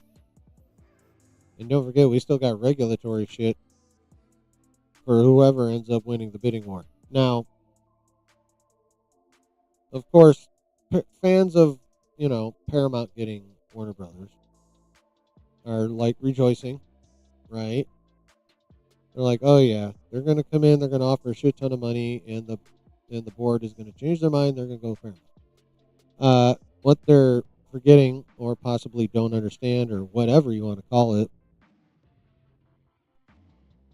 Netflix will have the opportunity to meet or exceed whatever Paramount's best and final offer is. Netflix gets last at bat, chat.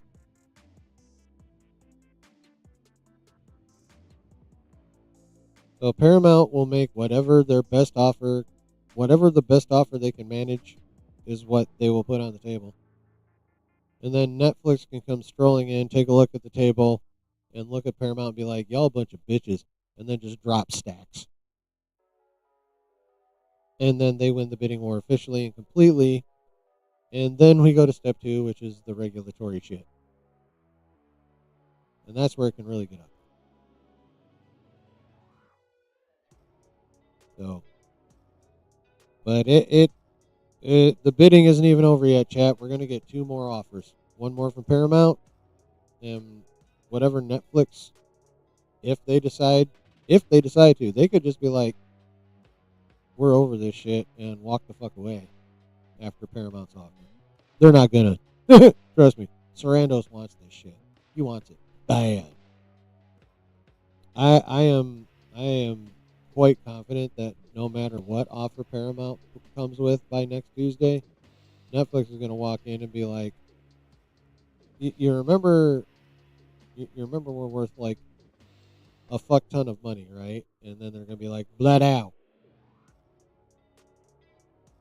Fuck you, Paramount. This is what fuck you money looks like. You ain't know what fuck you money looks like until you see Netflix fuck you money. So, fuck you. That's what I feel like is going to happen. StreamYard, well, of course StreamYards ignores you because I use Streamlabs.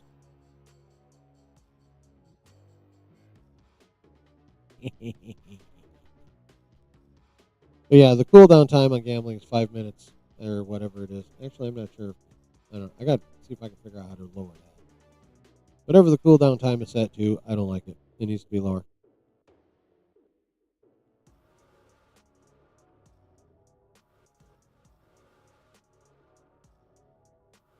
What do you guys think about that shit? We all thought that the drama would continue in the regulatory process, but we're not even there yet. We got more bidding drama.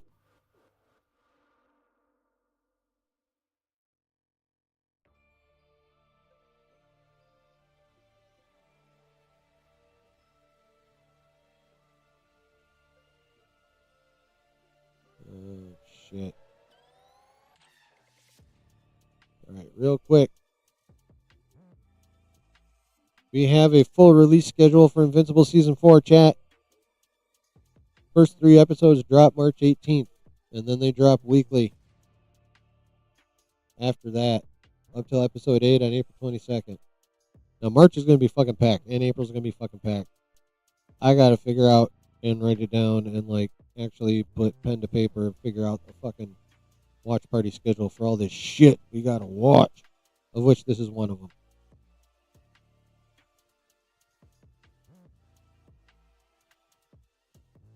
So, full release schedule, chat. March 18th, April 22nd. 3 episodes on March 18th. Oh my god, that's going to be a long fucking watch party. And then weekly after that. Boom, boom, boom. I'm excited for fucking Invincible Season 4, chat. I am ready for this shit.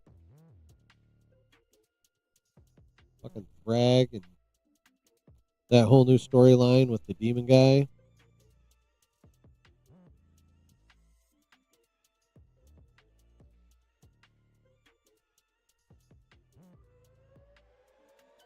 Well, it wouldn't be Warner Brothers and HBO getting Star Trek. It'd be Paramount getting Warner Brothers and HBO and running it their way. Which means Star Trek wouldn't change because they would keep Kurtzman because they're stupid. Well, yeah, everyone would love if WB just decided to say, fuck everyone. Well, their stock price skyrocketed because they're about to get bought.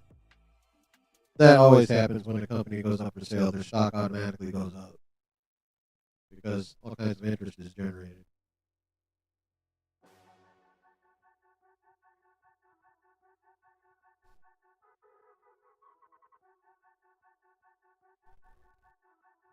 Here's another little quickie, and another show that we're gonna have to work into the watch party schedule. I'm pretty sure.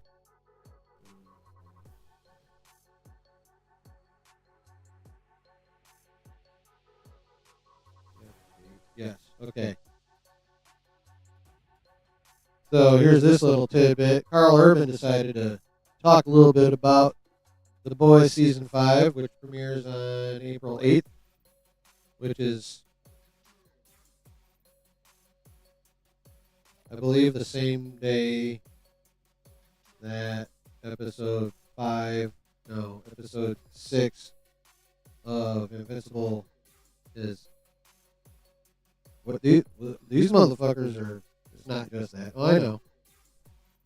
I'm just saying, like, a spike is automatic when that happens. And that better be a typo, motherfucker.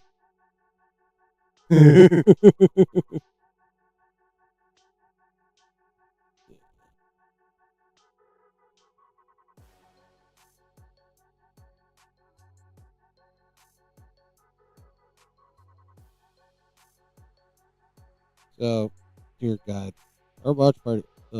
Just thinking about organizing these watch parties is giving me, it's fucking with me. Anyway, so Carl Urban had the following of this to say about the final season of The Boys, which is yet another show I'm very, very excited about.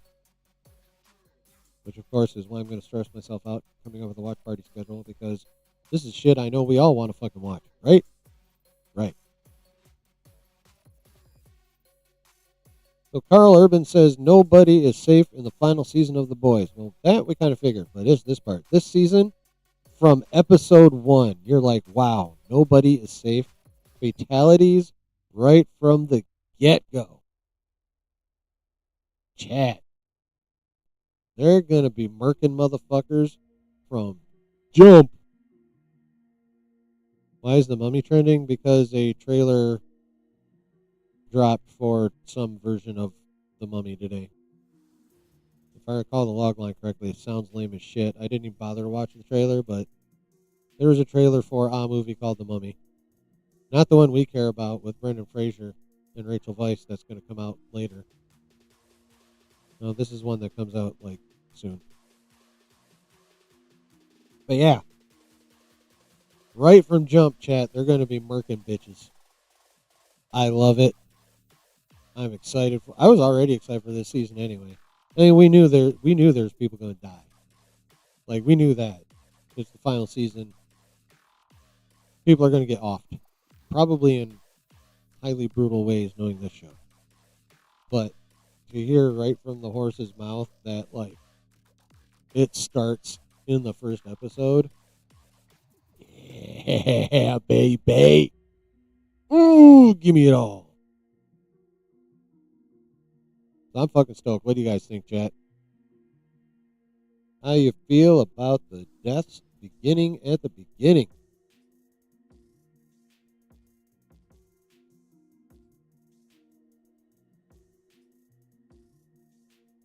I'm fucking here for it.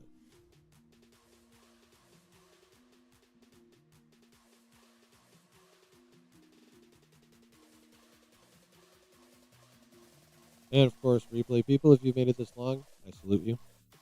And drop comments. Yes, another Mummy.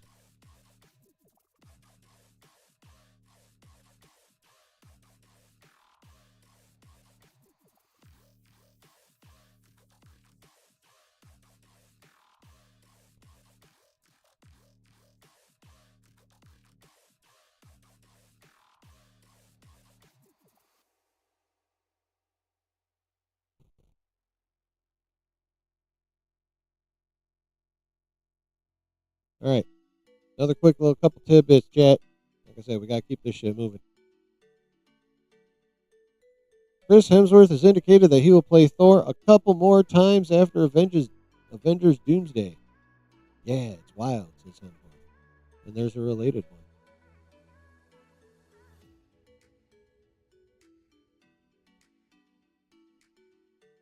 What the fuck? And there's also this, I think, from the same interview. Chris Hemsworth teases that there are unique plans for Thor after Avengers Doomsday. We've got some ideas to do something pretty unique again and hopefully be different. Now, here's what's cool about that one. When he's talking about hopefully be different, he's talking about Love and Thunder. Because I just saw another, he just came out and was talking, I didn't bookmark this particular tweet with this quote on it, but basically he was talking about how they took the piss a bit too much when they were making Thor 4, and it was too goofy. He knows. He knows they done fucked up. He's publicly admitting it, I think, for at least the second time now. So when he says hopefully be different, he's talking about hopefully be different than Thor 4. Later, man. Appreciate you. Thanks for stopping by, bruh. Drag your fucking friends next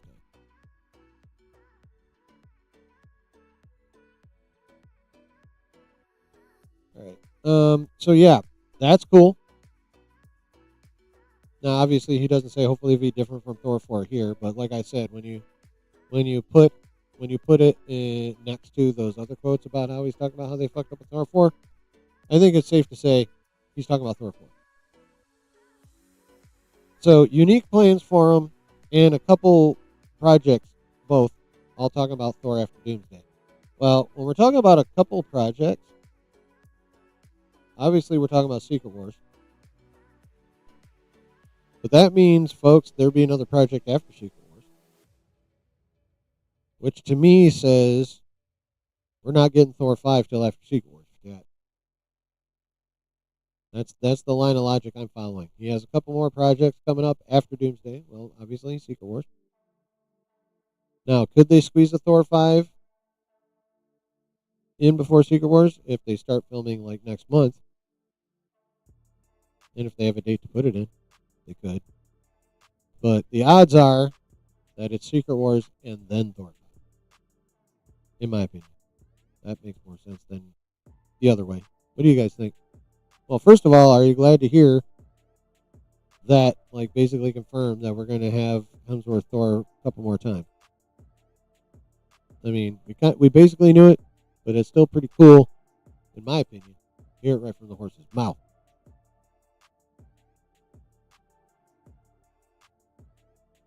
So, dope.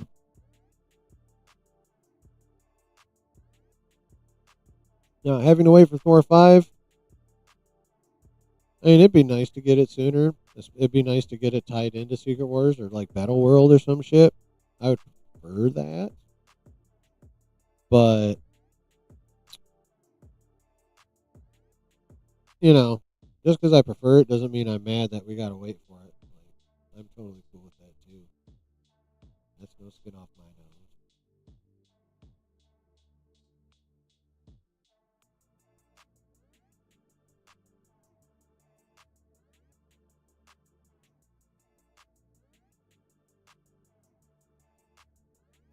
Trying to get me some too. Hell yeah.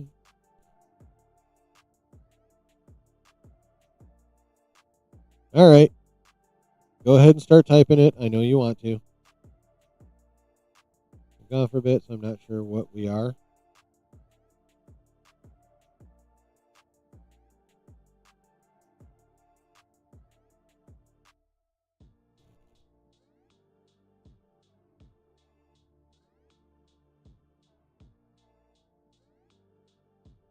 Oh, here we go. Now, Night of the Seven Kingdoms, which I haven't watched yet, but I'm totally getting FOMO, especially after the rave reviews for this most recent episode, so I'm probably going to watch it.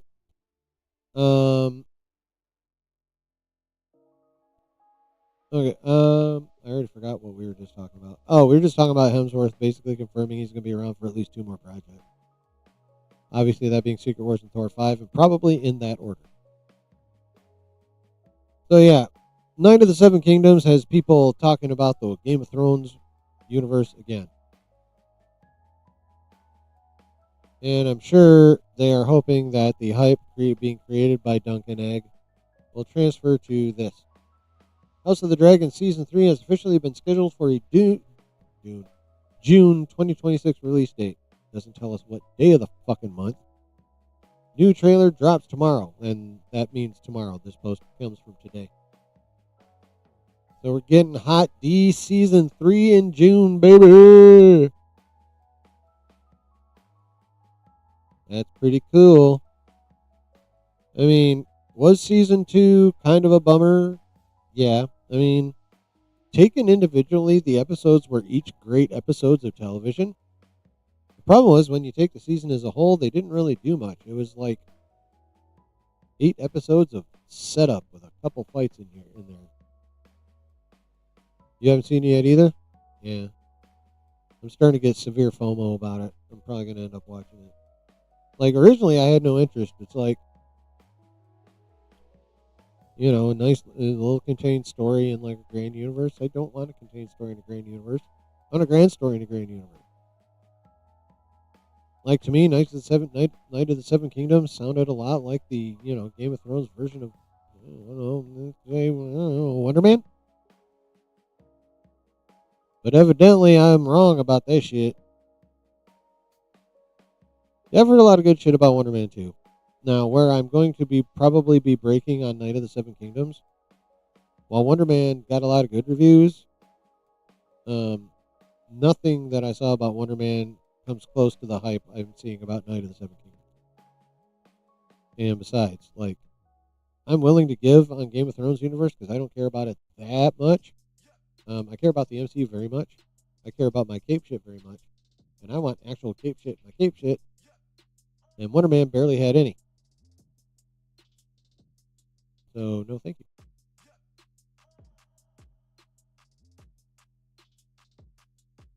You can do a character study in a comic book project, but you can't sacrifice too much comic book fun for said character study. And Wonder Man did that shit.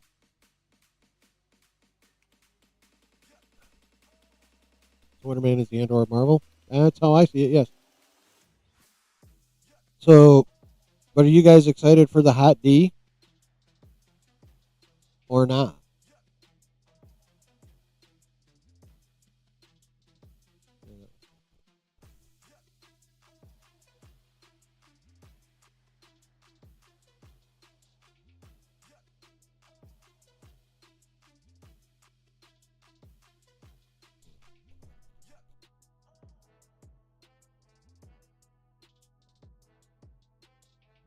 Any further thoughts, chat? Like I said, we gotta keep this shit moving.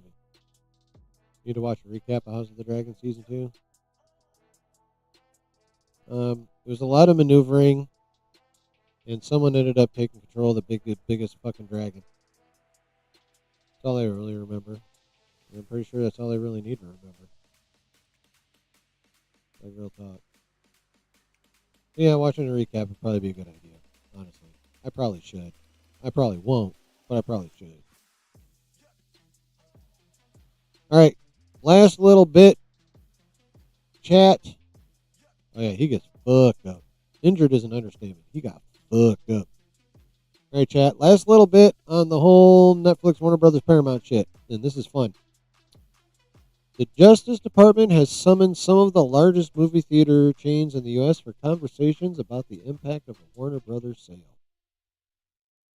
Why does this matter, chat? Well, I'll tell you why this matters. Because this is basically going to be a bunch of people shilling for Paramount because we're talking movie theater owners, and they refuse to believe a word Ted Sarando says, and he again just on a podcast, again in public, despite the fact he already committed to this in a fucking Senate hearing under penalty of perjury. He reiterated the fact that he is committing to a 45-day theatrical window, followed by VOD and digital sale, and only after the theater and after the digital will it then go to HBO Max. So basically, he's committing to do it the way studios are already doing it.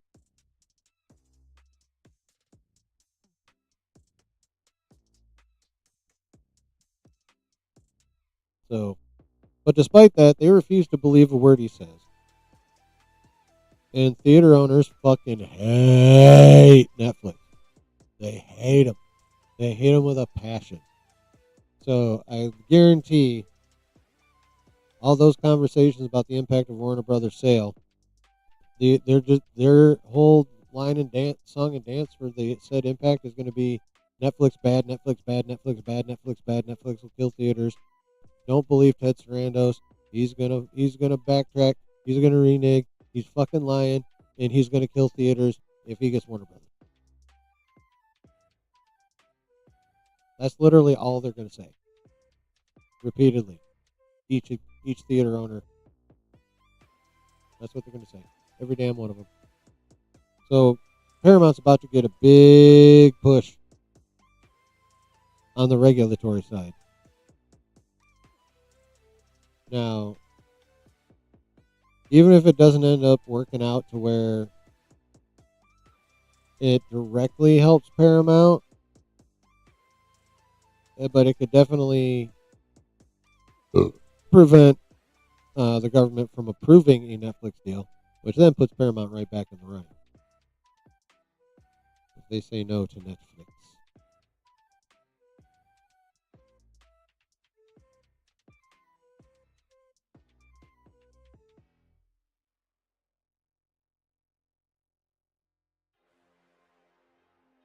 Oh yeah, here it is. I forgot I actually bookmarked that. Yeah, on again in public on this podcast. 45 days of theatrical exclusivity, followed by film released on digital, and then followed later released on streaming HBO Max. In other words, the way Warner Brothers already been fucking doing it, he's just gonna let them keep doing it. But the theater owners are like, he's lying. He'll kill theaters, block the sale.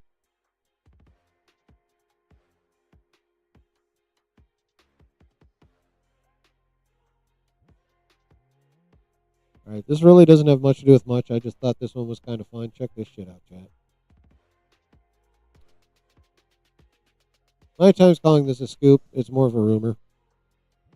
According to My Time, Jonathan Majors is doing a movie with Ben Shapiro and the Daily Wire. What do you guys think about that shit, chat? Jonathan Majors is choosing the Daily Wire as his avenue back into mainstream Hollywood.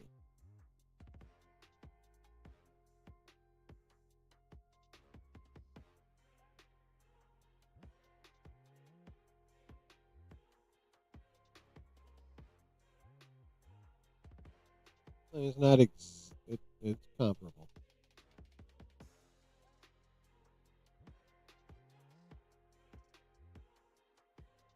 You're talking about barely making a thing and putting a sticker on it and make people think it's the thing. It's comparable.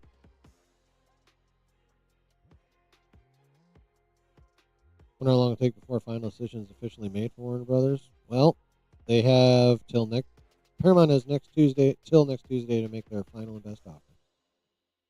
But Netflix gets last at bat, so they can come in and exceed that offer, and therefore officially and finally win the bidding war.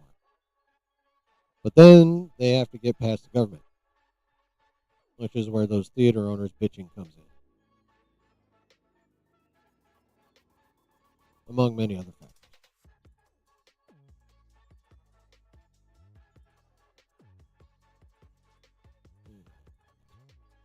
Okay.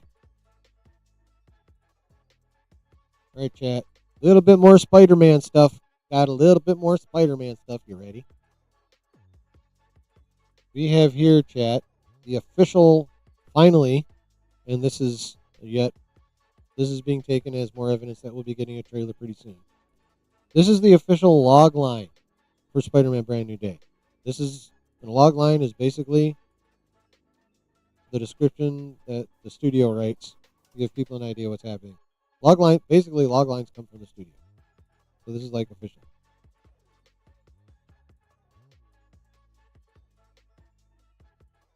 And it goes as follows. 4 years have gone by since we last caught up with our friendly neighborhood hero. So 4 years since No Way Home. Peter Parker is no more, but Spider-Man is at the top of his game, keeping New York City safe. And allegedly, we're going to get a big old montage towards the beginning of the movie to that effect. Things are going well for our anonymous hero until an unusual trail of crimes pulls him into a web of mystery larger than he's ever faced before. That'd be Tombstone and his villains running around. In order to take on what's ahead, Spider-Man not only needs to be at the top of his physical and mental game, but he must also be prepared to face the repercussions of his past. Okay. So, that log line a lot of that sounds kind of familiar. There's been a lot of rumors and speculation to that effect, and so, some of that's been kind of soft confirmed. 4 years have gone by. That's interesting. I'm not quite sure why they chose that particular time jump. Because that would basically put everyone in their final year of college, like on the verge of graduation, really, or just out. Peter Parker's no more, but Spider-Man is at the top of his game, keeping New York City safe. We've heard rumors to that effect. Things are going well for our anonymous hero until an unusual trail of crimes pulls him into a web of mystery larger than he's ever faced before. Okay, that's new. But given that there's an ass ton of villains in this movie, that makes sense. Now, there's rumors out there that Tombstone is kind of like one of the master criminals. Like, he's going to be the leader of the villains in this movie. And that he's kind of trying to position himself as opposition to Kingpin. I don't know if that'll be addressed in the movie, but that's kind of like part of the rumor. That's his end game.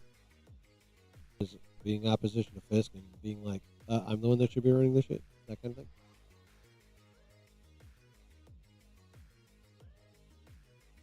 So, in order to take on what's ahead, Spider-Man not only needs to be at the top of physical and mental game. Well, if he's like not balanced between Peter and Spider-Man, then that's going to be he won't be at the top of his mental game for that. But he must also be prepared to face the repercussions of his past. Now, what the fuck does that mean? Like, how far into his past are we talking? Are we talking all the way back to Civil War?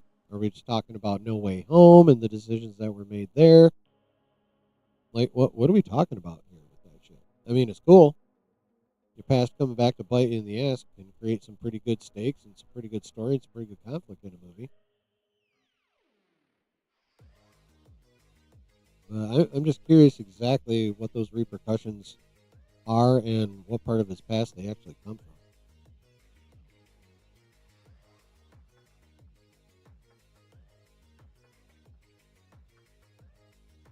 Interesting. What do you guys think about that logline, chat? I think that sounds like a solid movie. Most loglines suck, and most loglines are shorter than this. But this is cool. I like it. What do you guys think?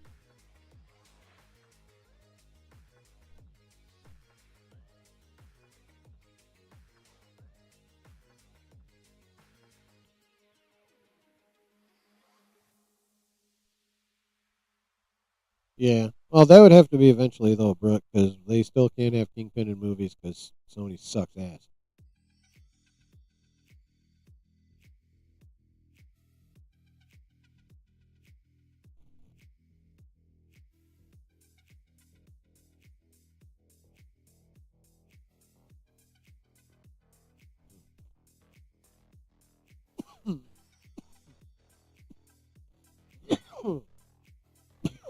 So you guys like that logline? Yeah, you like it, Delta Dan? Nice.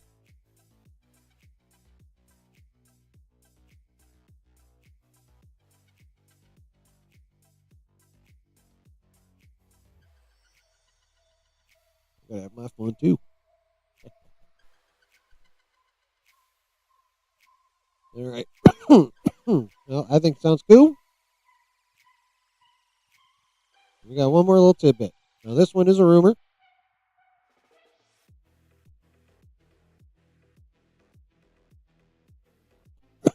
So, excuse me. According to Daniel RPK Ricky Tikki Taviman, Spider-Man Brand New Day, Peter will have a blonde neighbor. The identity of the actress at this time is unknown, and it's still being speculated that it could be a potential love interest. But Peter's gonna have, according to Daniel, a blonde neighbor.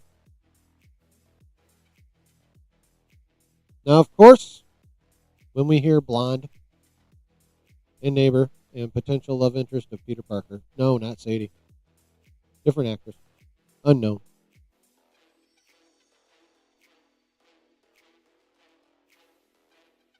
What's the first thing that comes to mind when we think of Peter Parker and blonde bitches, chat?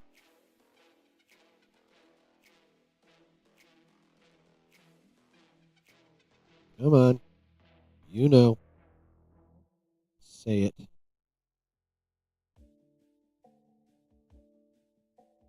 Say it, chat.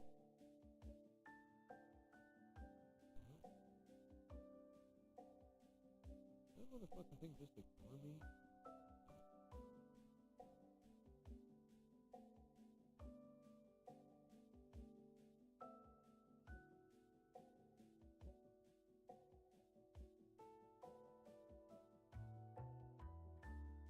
Okay. But Gwen was not his neighbor. So? You've seen Marvel movies, right? They never do a one-to-one adaptation. They want Gwen to be his neighbor. They'll fucking... Fuck you, Streamlabs. They can change it. But of course,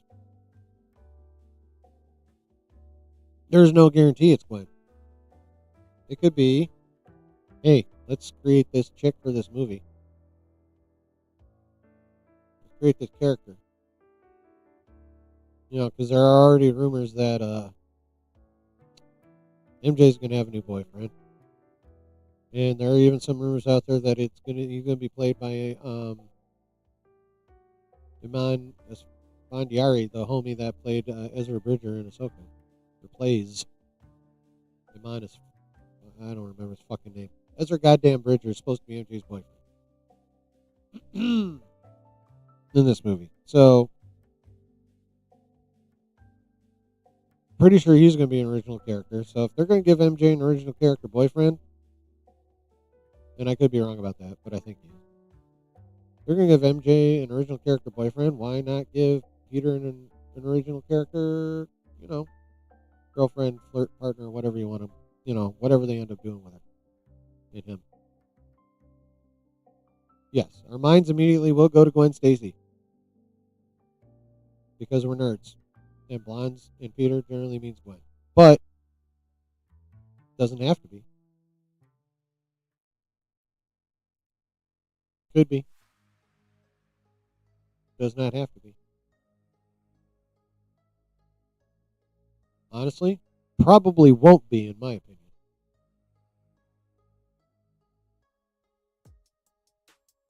Probably won't be, in my opinion.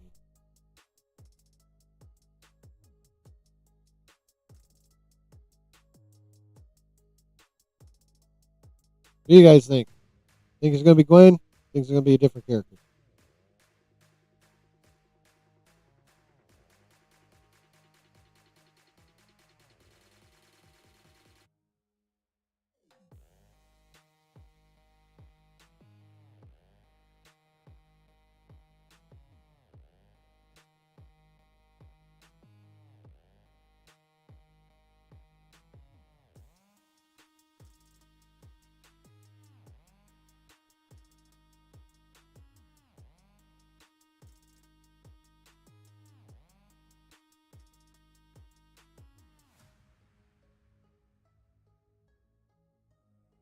Excuse me.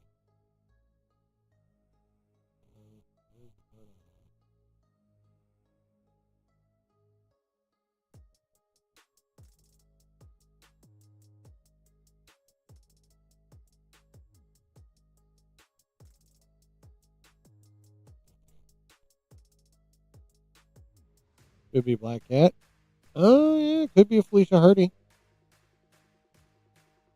She does have very light colored hair.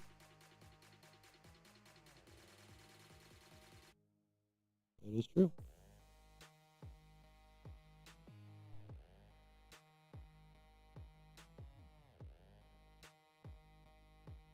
I'm very curious about who it's going to be.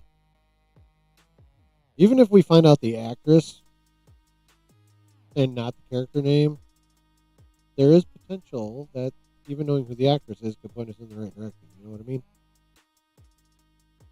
So, intriguing, yes. Consequential, maybe. Maybe not. Gwen, maybe. Maybe not. Original character, maybe. Maybe not. Felicia Hardy. Maybe. Maybe.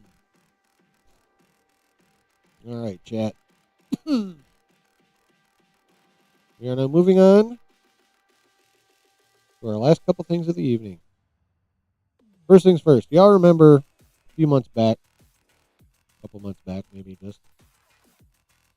You remember when Steven Soderbergh and Adam Driver let it drop that there was going to be a Hunt for Ben Solo movie and that it got pretty far along? And then when they... What's up, Nate? Oh, you'll learn. I'm only 2.5 hours in. That's like the low end of my average screen time. Where was I? Yes. So you remember back when they let it slip that like they had the movie like to a pretty decent point, like practically to the point where they could have started rolling, and then when they took it to Iger's like, Buddy's dead, so no.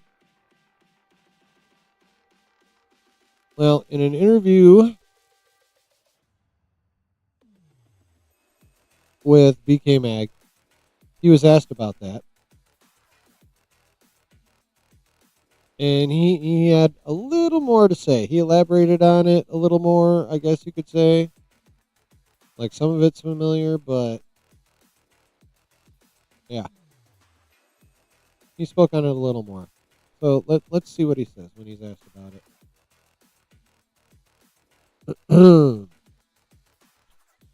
So the question was, since you brought up Star Wars, I was reading the Kathleen Kennedy exit interview again before we got on the call. I think what surprised a lot of people from the outside was that it appears it was basically a green light, and then essentially the head of Disney kills it for quote-unquote story reasons, which has never stopped them from doing anything in the Star Wars universe. I mean, that's for damn sure. Look at most of their Disney Plus stuff. Anyway, and I was wondering if they'd elucidated anything for you. Did you know how disappointed she was, referring to Kathleen Kennedy? No, it was no surprise that she was frustrated. We were all frustrated. You know, that was 2.5 years of free work for me and Adam and Rebecca Blunt. When Adam and I discussed him talking about it publicly, I said, look, do not editorialize or speculate about the why. Say what happened because all we know is what happened. The stated reason was we don't think Ben Solo could be alive. And that was all we were told. So there's nothing to do about it, except move on. And as I'd posted, I kind of... See, that's where some of this came from.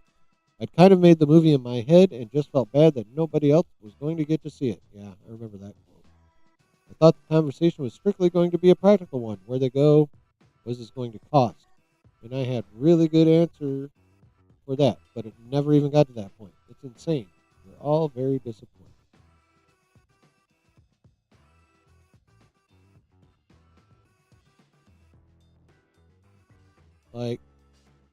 So yeah, the new part, 2.5 years of free work.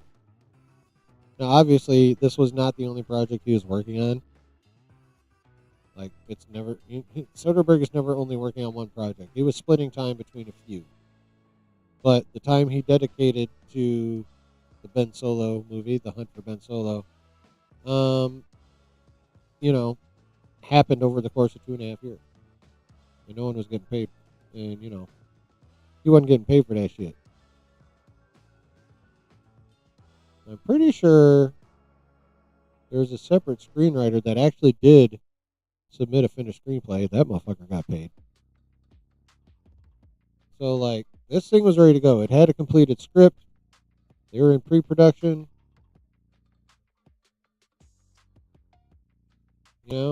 He goes to the meeting thinking he's just going to have to talk him into a certain budget and let him know kind of what their ideas are.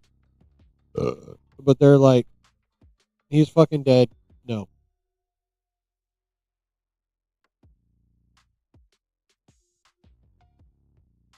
So, a little bit of new information that we didn't have before, like how much time he spent on it.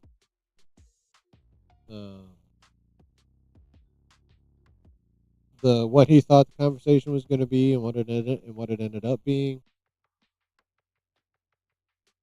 Kind of a bummer. Now there is a possibility that the new president, what's his name, Josh Diamaro, supposedly, I can't remember what the situation was, but he was talking about telling his Imagineers, like, don't worry about budget, just think big and do badass shit. Basically, is what that boiled down to. Now, if he is willing to take that attitude with like the Imagineers and parks and shit, if he's also willing to take that attitude with, you know, the movie side of things, the entertainment side of things, the TV side of things, we they could resurrect that. They were already pretty far. Like, they'd have to start a lot of it over, obviously, the pre-production. But they have to finish script. Soderbergh and Adam Driver are ready to fucking do it. Now, obviously, you know, I don't know what their fucking schedules are. They might have to flip some shit around, or you know, just wait a certain amount of time, or what have you. But you know, I'm saying there's a chance with new leadership, we could still get this movie, or at a minimum, if he's like in a full-on go big attitude. Speaking of Josh D'Amaro, um, and he applies that attitude, or you know, however you want to put it, is like encourages with that attitude. We could get some seriously cool shit finally. Like if they're being encouraged to go big, be bombastic, just like entertain, then fuck yeah.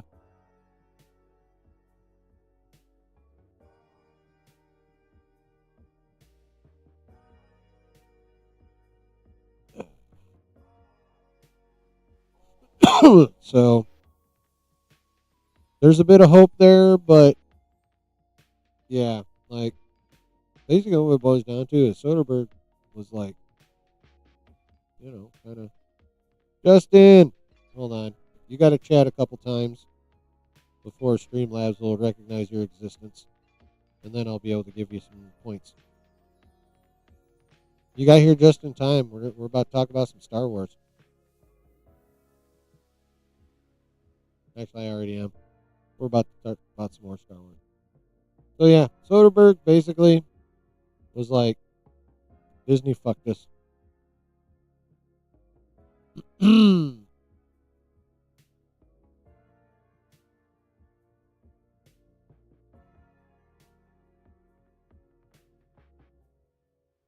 Using spare change again. Yeah, I know. I'm waiting for.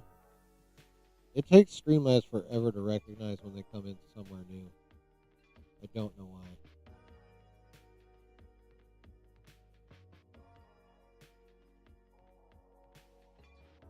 Like it waits. I don't know if it waits for a certain amount of chats, or if it waits for a certain amount of time after the first chat. But it takes a hot minute for someone who comes in new to the chat for Streamlabs to fucking recognize their existence. It's annoying.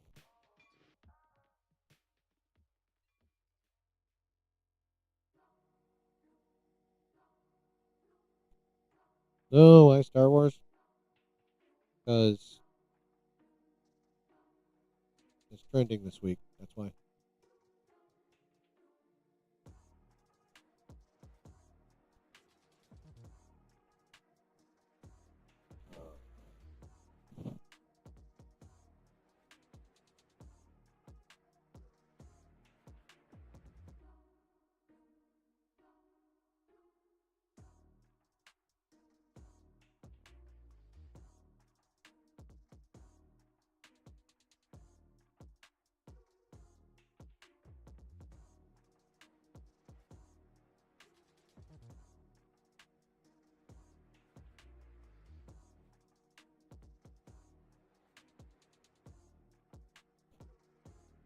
Boogada, boogada, boogada.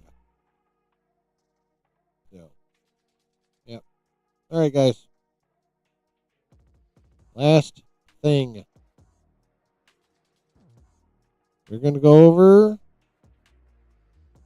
the Mando and Grogu trailer, and then we're going to talk about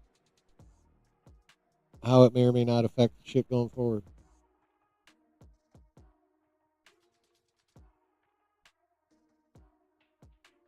So we got a trailer chat. But before we watch it, I'm going to show you this little thing, which is pretty fucking cool. Now, at some point in the trailer, we're going to get this image. We're going to see this. I think, judging by the feet, that's either going to be I think it's going to be like an entrance to a bar, or I'm not sure, maybe the fighting arena. Anyway, this will be seen at some point in the trailer, and someone went and translated this shit because people do that, and it's awesome. It reads Weathers Apollo. Of course, in tribute to this guy. That's just, I saw other Easter eggs pointed out online, but this is the one that I was like, you know what? That's actually fucking meaningful and pretty dope. So when we see this, it's going to read Weathers Apollo, and that's pretty fucking cool. What do you guys think? I think that's pretty cool. Nice little tribute there.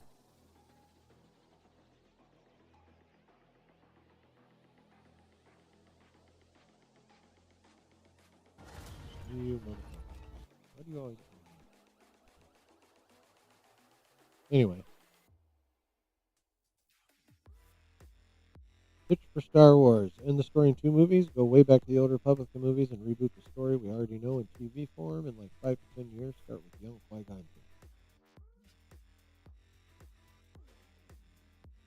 That'd be fun. That still gives them too much opportunity to fuck around with the lore we love.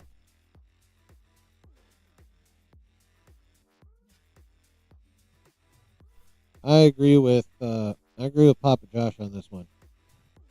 Or at least this is how I would do it. And I agree with him on the end part, which is as follows. I would go ahead and finish off the Mandoverse. Give us a couple more projects. Obviously, we still get Ahsoka Season 2. I'm not sure what else they have going on. But yeah, we get Ahsoka Season 2. Obviously, Starfighter we're going to get. And, then Dave can do his fucking Star Wars Avengers movie. And then after that, they go so far into the future that all of this shit has reached the point of legend. But that all this shit has absolutely nothing to do with anything other than the fact that it happened a couple thousand years ago. And then they just lived there. Like, just completely escape the time of the Skywalker saga, which ends with, well, in this case, it'd be a couple thousand years after Starfighter, which is technically after Rise, by 5 years, if I recall correctly. Timeline is all messed up. It needs to be gotten way past and then ignored.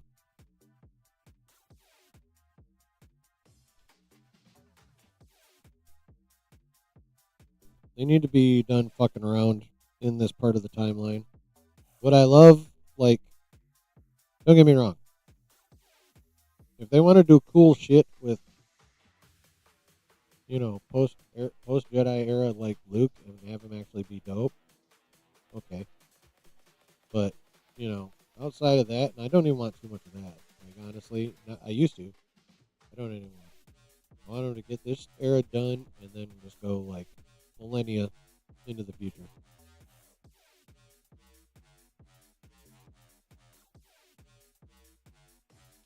In Grimdark future, there is only one.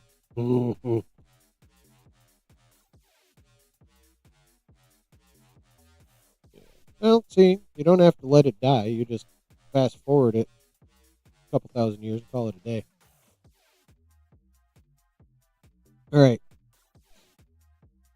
But before any of that does or does not happen, whether they fix things and stay in the area, or if they just end things and jump way into the future, prior to all that, we have the Mandalorian and Grogu movie that comes out this May.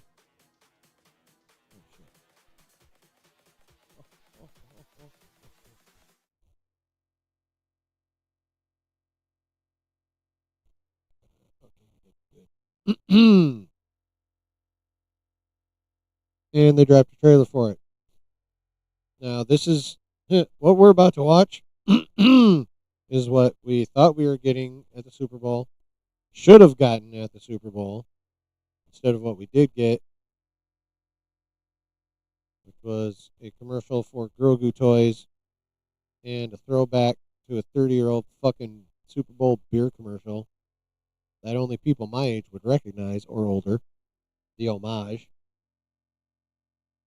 Like, it was stupid. It was fucking stupid.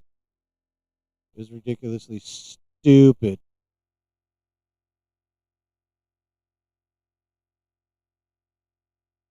Almost universally agreed, except for the toxic positive shills, that it was stupid. But we finally got a real trailer.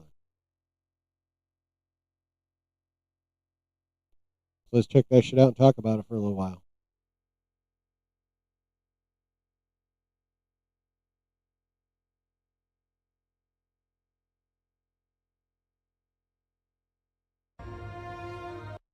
One more time.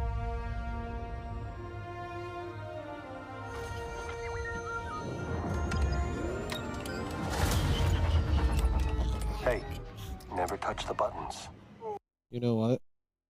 Fuck this narrow window Twitter bullshit. Anyway. Watching a decent size screen.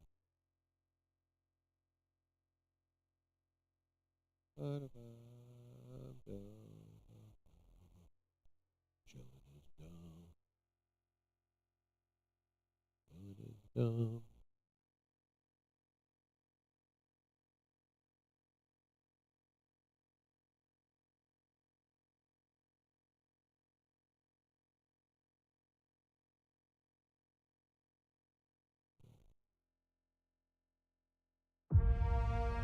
Don't start with me.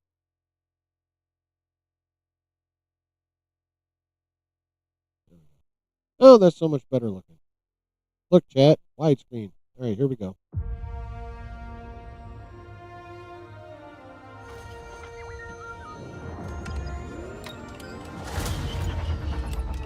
Hey, never touch the buttons.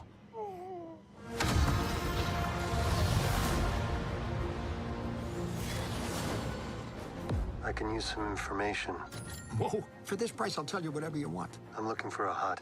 Close for the night. Thank you. Gangsters, war criminals. Long live the Empire. We'll take out every bad guy in your deck of cards.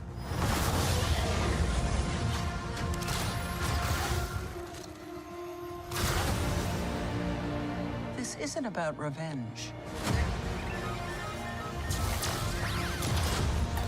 It's about preventing another war. Strap in.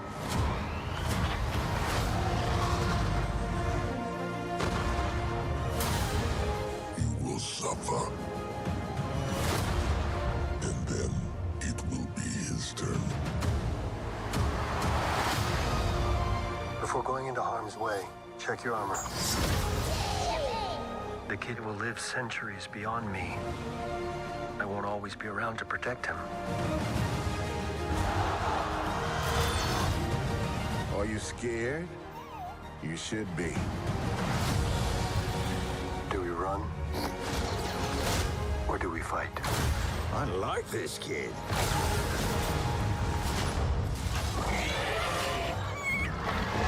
Okay, so it's a bar. What are you waiting for?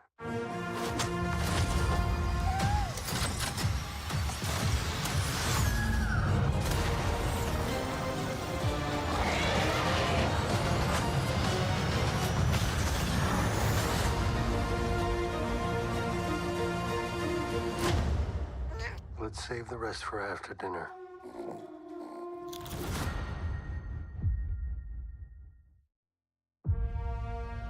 Hey, I said pause, bitch. All right.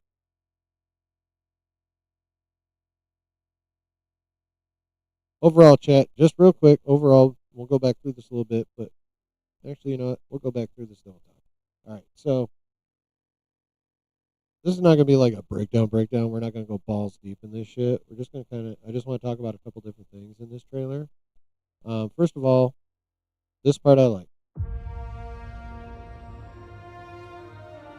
You can't go wrong with X-Wings in the Sunset. I don't care what anybody says. You just can't. X-Wings in the Sunset will always be awesome, no matter what else happens around it. This shot's fucking amazing.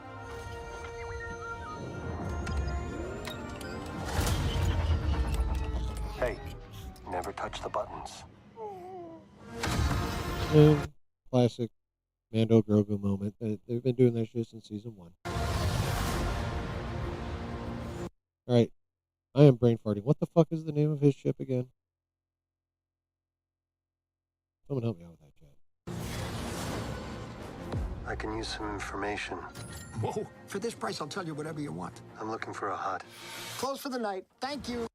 By the way, chat, if you thought that sounded like Martin Scorsese, that's because that is Martin Scorsese. Yes, the same Martin Scorsese who constantly shits on comic book movies is voicing a 4-armed monkey alien. At this price, I'll tell you whatever you want. I'm looking. That actually kind of looks like him. I've noticed they tend to do that. Like, whether it's regular animation or CG animation, if it's like not a character that has to look a certain way, they'll make that motherfucker look like the person. For a hut. Close for the night. Thank you. Gangsters. War criminals. We got the Hutt twins from Book of Boba Fett. Gangsters. War criminals. Long live the Empire. The group that'll become the First Order, the Imperial Remnant, Shadow Council. He doesn't look familiar at all. We'll take out every bad guy in your deck of cards.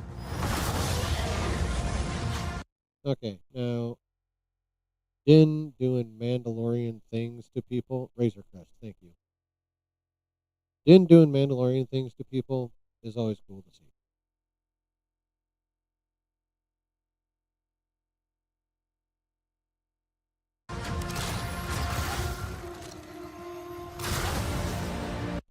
Anyone recognize this ship? Is this the Ghost?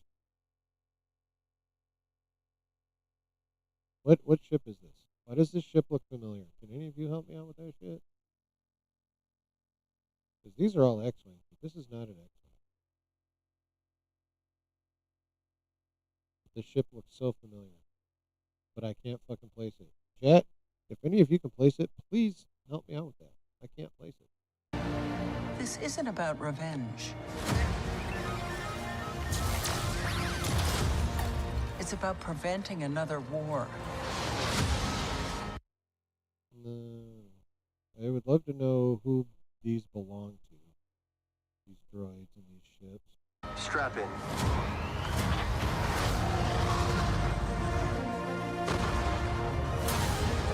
You will suffer.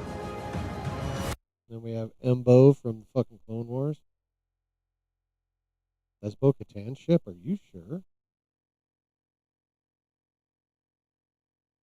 That could help.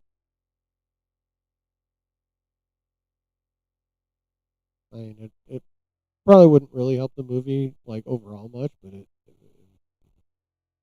would help me. Hey, Sackhoff's fucking hot. Anyway, we got Embo from the Clone Wars. Still rocking, still rolling. Obviously working for the Hutts, who are evidently very angry with Din Djarin. That's a U-Wing. Oh. The casting flies in Andor. So it's not necessarily somebody we know. It could just be a U-Wing. That's annoying. All right, Embo. And then it will be his turn. Obviously threatening Grogu right there. Before going into harm's way, check your armor. And Zellens.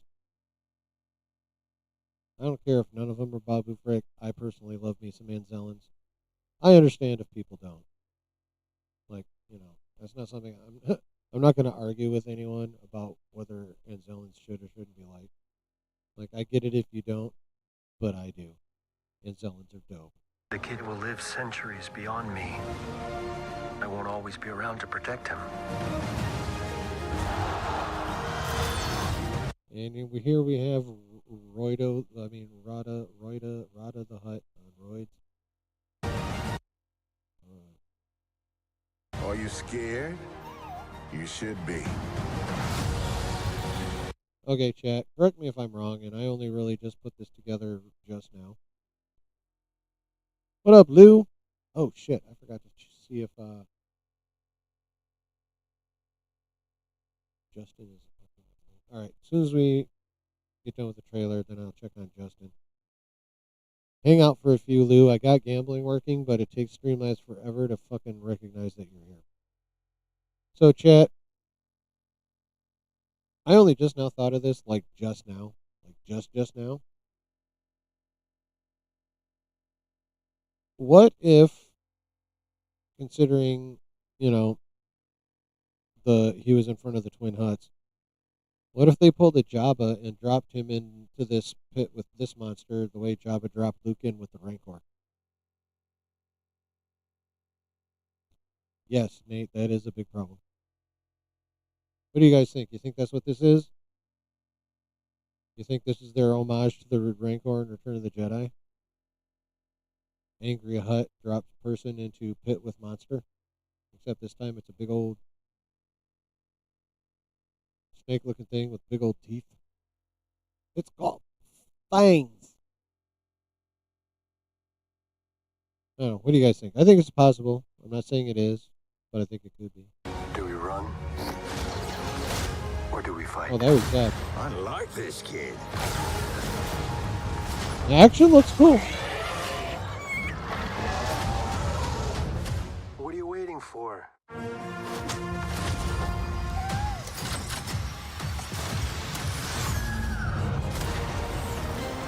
You stole that poor Rhodium baby stroller.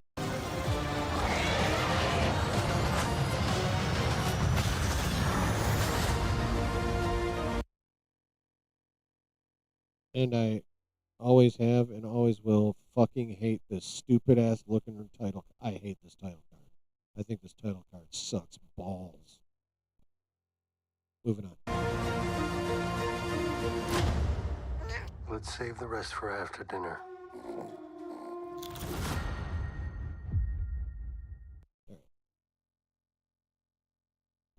Okay, well, those are the interesting things that existed in there.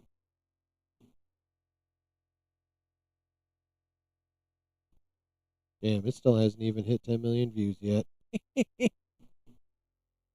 Just under 9.5. All right, so chat. Question 1.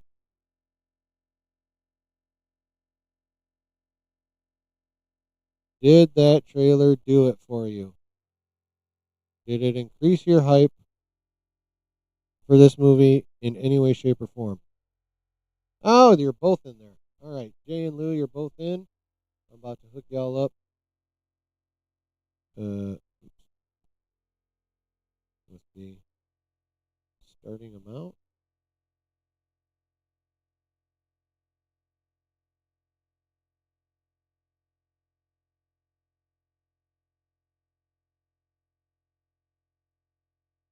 Gentlemen, you may now gamble. You've been chipped up, as it were.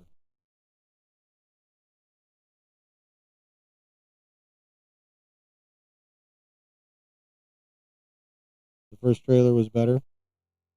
You mean the one that came out after whatever fucking event it was? I can't remember if it was Destination D23 or if it was Celebration.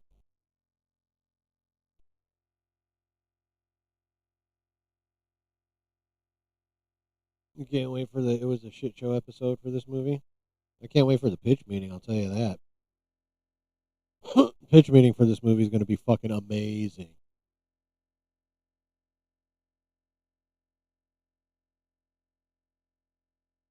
Amazing, I tell you. But did it That trailer made you very excited? Okay.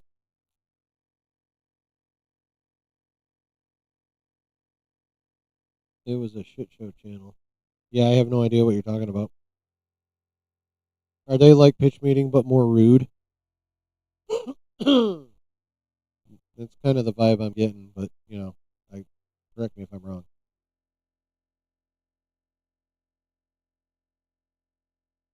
Well, I'll tell you.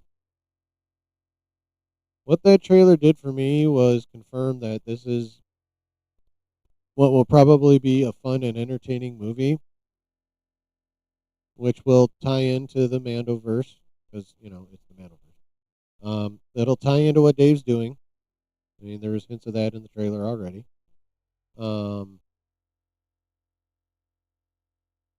but on the whole, it did not mean it didn't really. After that trailer, I was not any more excited to go see the Mando and Grogu than I was before the trailer. It's a fun trailer. I mean, as trailers go, it's a solid trailer. Showed some cool action in it. Showed a couple of dad kid moments with Din and Grogu. Although if they overplay them too much, it's going to be annoying as fuck.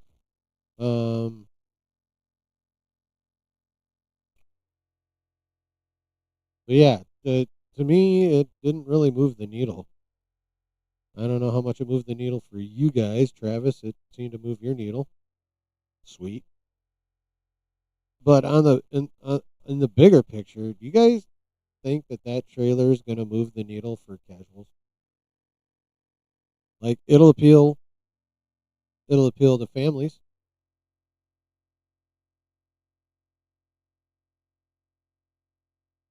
right? It'll probably appeal to families because Grogu, the little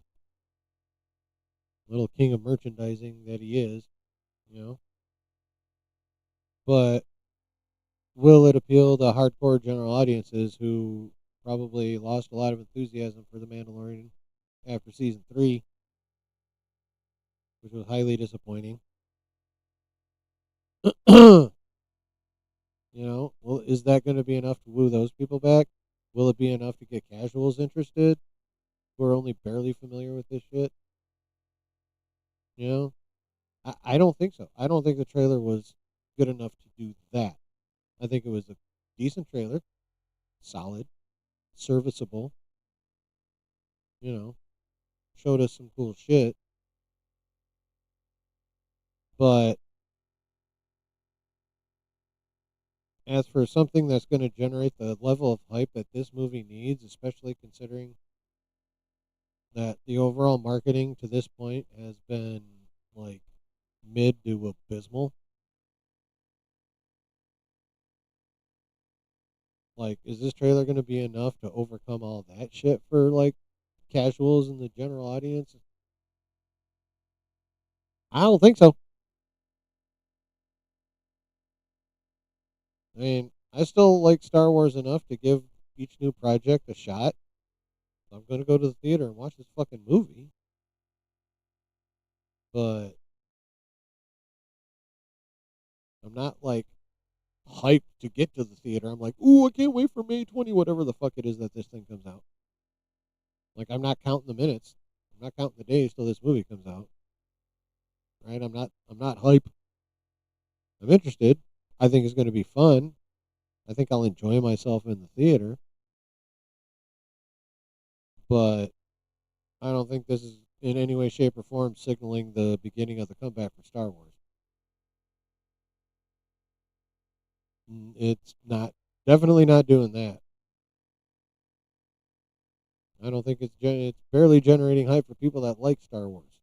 There's always the toxic positives and their annoying selves sucking Star Wars gack. But outside of them, I personally don't think it's moving the needle too much in general. At least I haven't seen it in my little internet bubble. Um, so yeah, I if this trailer is supposed to generate hype, it was kind of a fail, in my opinion. I don't think it did anywhere near enough to overcome the bullshit marketing that we've been experiencing with this movie prior to now. I think this movie could be in trouble. Now, I don't think it's going to bomb to the tune of only like 300 to $350 million. And I say that because most of the discontent with the brand lies here in the U.S. It's much more popular globally than it is domestic. So I don't see this movie making less than $400 million purely because of international support. Kind of like how Venom survived. Venom: The Last Dance. It survived because of international. I think we're looking at a very similar situation with the Mandalorian and Grogu. I think Star Wars international appeal will keep this movie from completely flopping. I'll bet you it doesn't make much domestic. I'll say that. I don't think it's going to make a shit ton domestic. I think a vast majority of its box office is coming from overseas. And I still think this thing's going to struggle bus to make 5. I could be wrong. It could pop the fuck off. I could be totally underestimating this shit. I think it's going to struggle bus to make 5. And 350 to 4, that's probably going to come from overseas. 3 to 4, that's probably going to come from overseas. Yeah.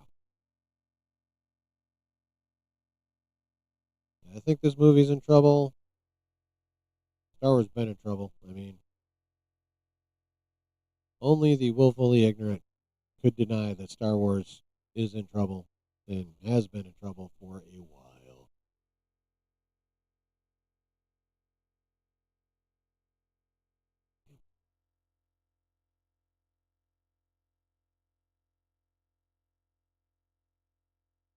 Yeah.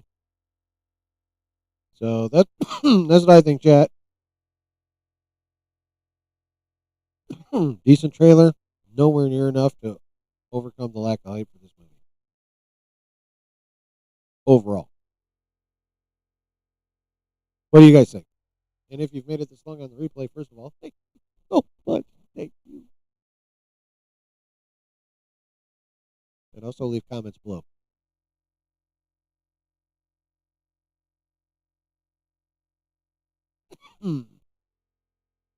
A 3-part series of the making of the MCU and all the BS they have behind the scenes. Shit. I bet there was a ton. The bigger the movie, the more the bullshit. That can happen, more opportunity. And really, though,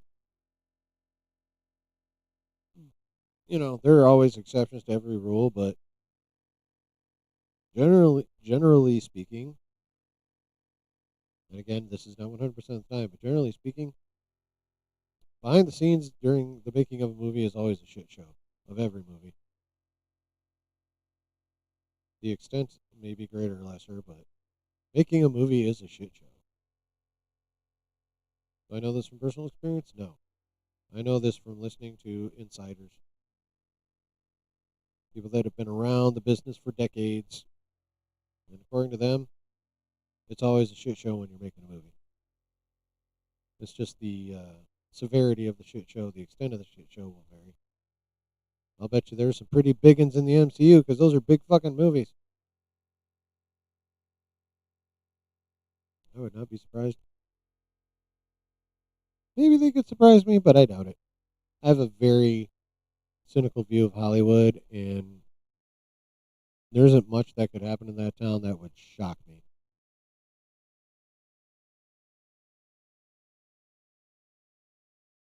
But I bet you it's a very cool watch regardless. Posted part 1. Oh, that's cool. When we click on part 1, we'll be able to get to part 2 and 3. Because we'll be at the page. It'll be easy peasy booty squeezy. Or easy peasy titty squeezy. You. Any final thoughts on that, chat? Or anything else you would like to bring up? It is your time now. I'm done with my planned stuff. I even eliminated some stuff, too. It was just too tidbitty. You know what I mean? So much stuff you'd never know about. Oh, I bet. I have no idea. I would get quite the education from that channel. The question is do I want that education? That's the question. Do I want that? Part of me does. I'm a curious motherfucker. I love knowing things. But part of me is also like, that seems like a lot of shit, and I'm easily overwhelmed. Neurodivergence. It's so much fun.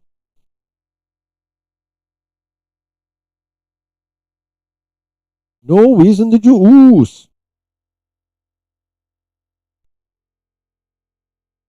Encino Man, such a fun movie.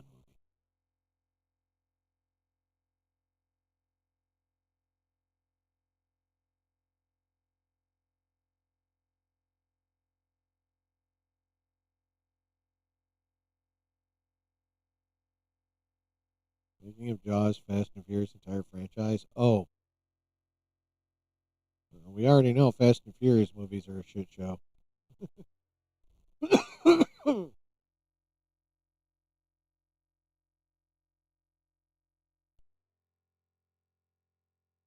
Yeah. All right, guys. I'm going to go ahead and get out of here because it's still a work night or a school night, whatever you want to fucking call it. It's Wednesday. And, well, where I live, it was Wednesday until 11 minutes ago, and now it's fucking Thursday. So get the fuck out of this bitch.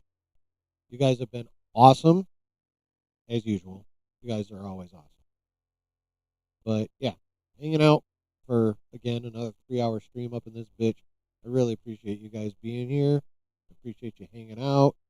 I appreciate everyone hitting the like button, whether you're live or on the replay. Looks like this. Do one of those. And, of course, if you're new, like and subscribe. If you're watching on the replay, leave the comments. Leave the comments. Leave the comments. Pretty pleased to think. But yeah, thank you all for being here. You're amazing. I hope you have a good rest of your week, and we'll be back here Saturday night at 10 o'clock. Aye, aye. Ooh. Aye, aye. I gotta fix shit that I should have fixed already. All right. Much love, y'all. Bye.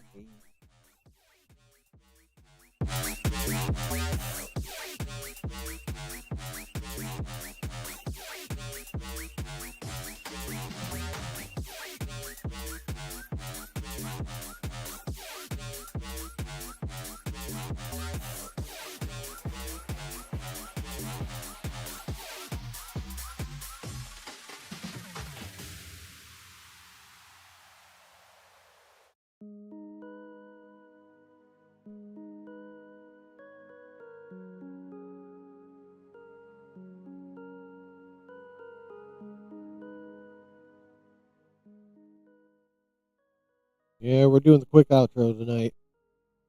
Because, like I said, it's fucking late.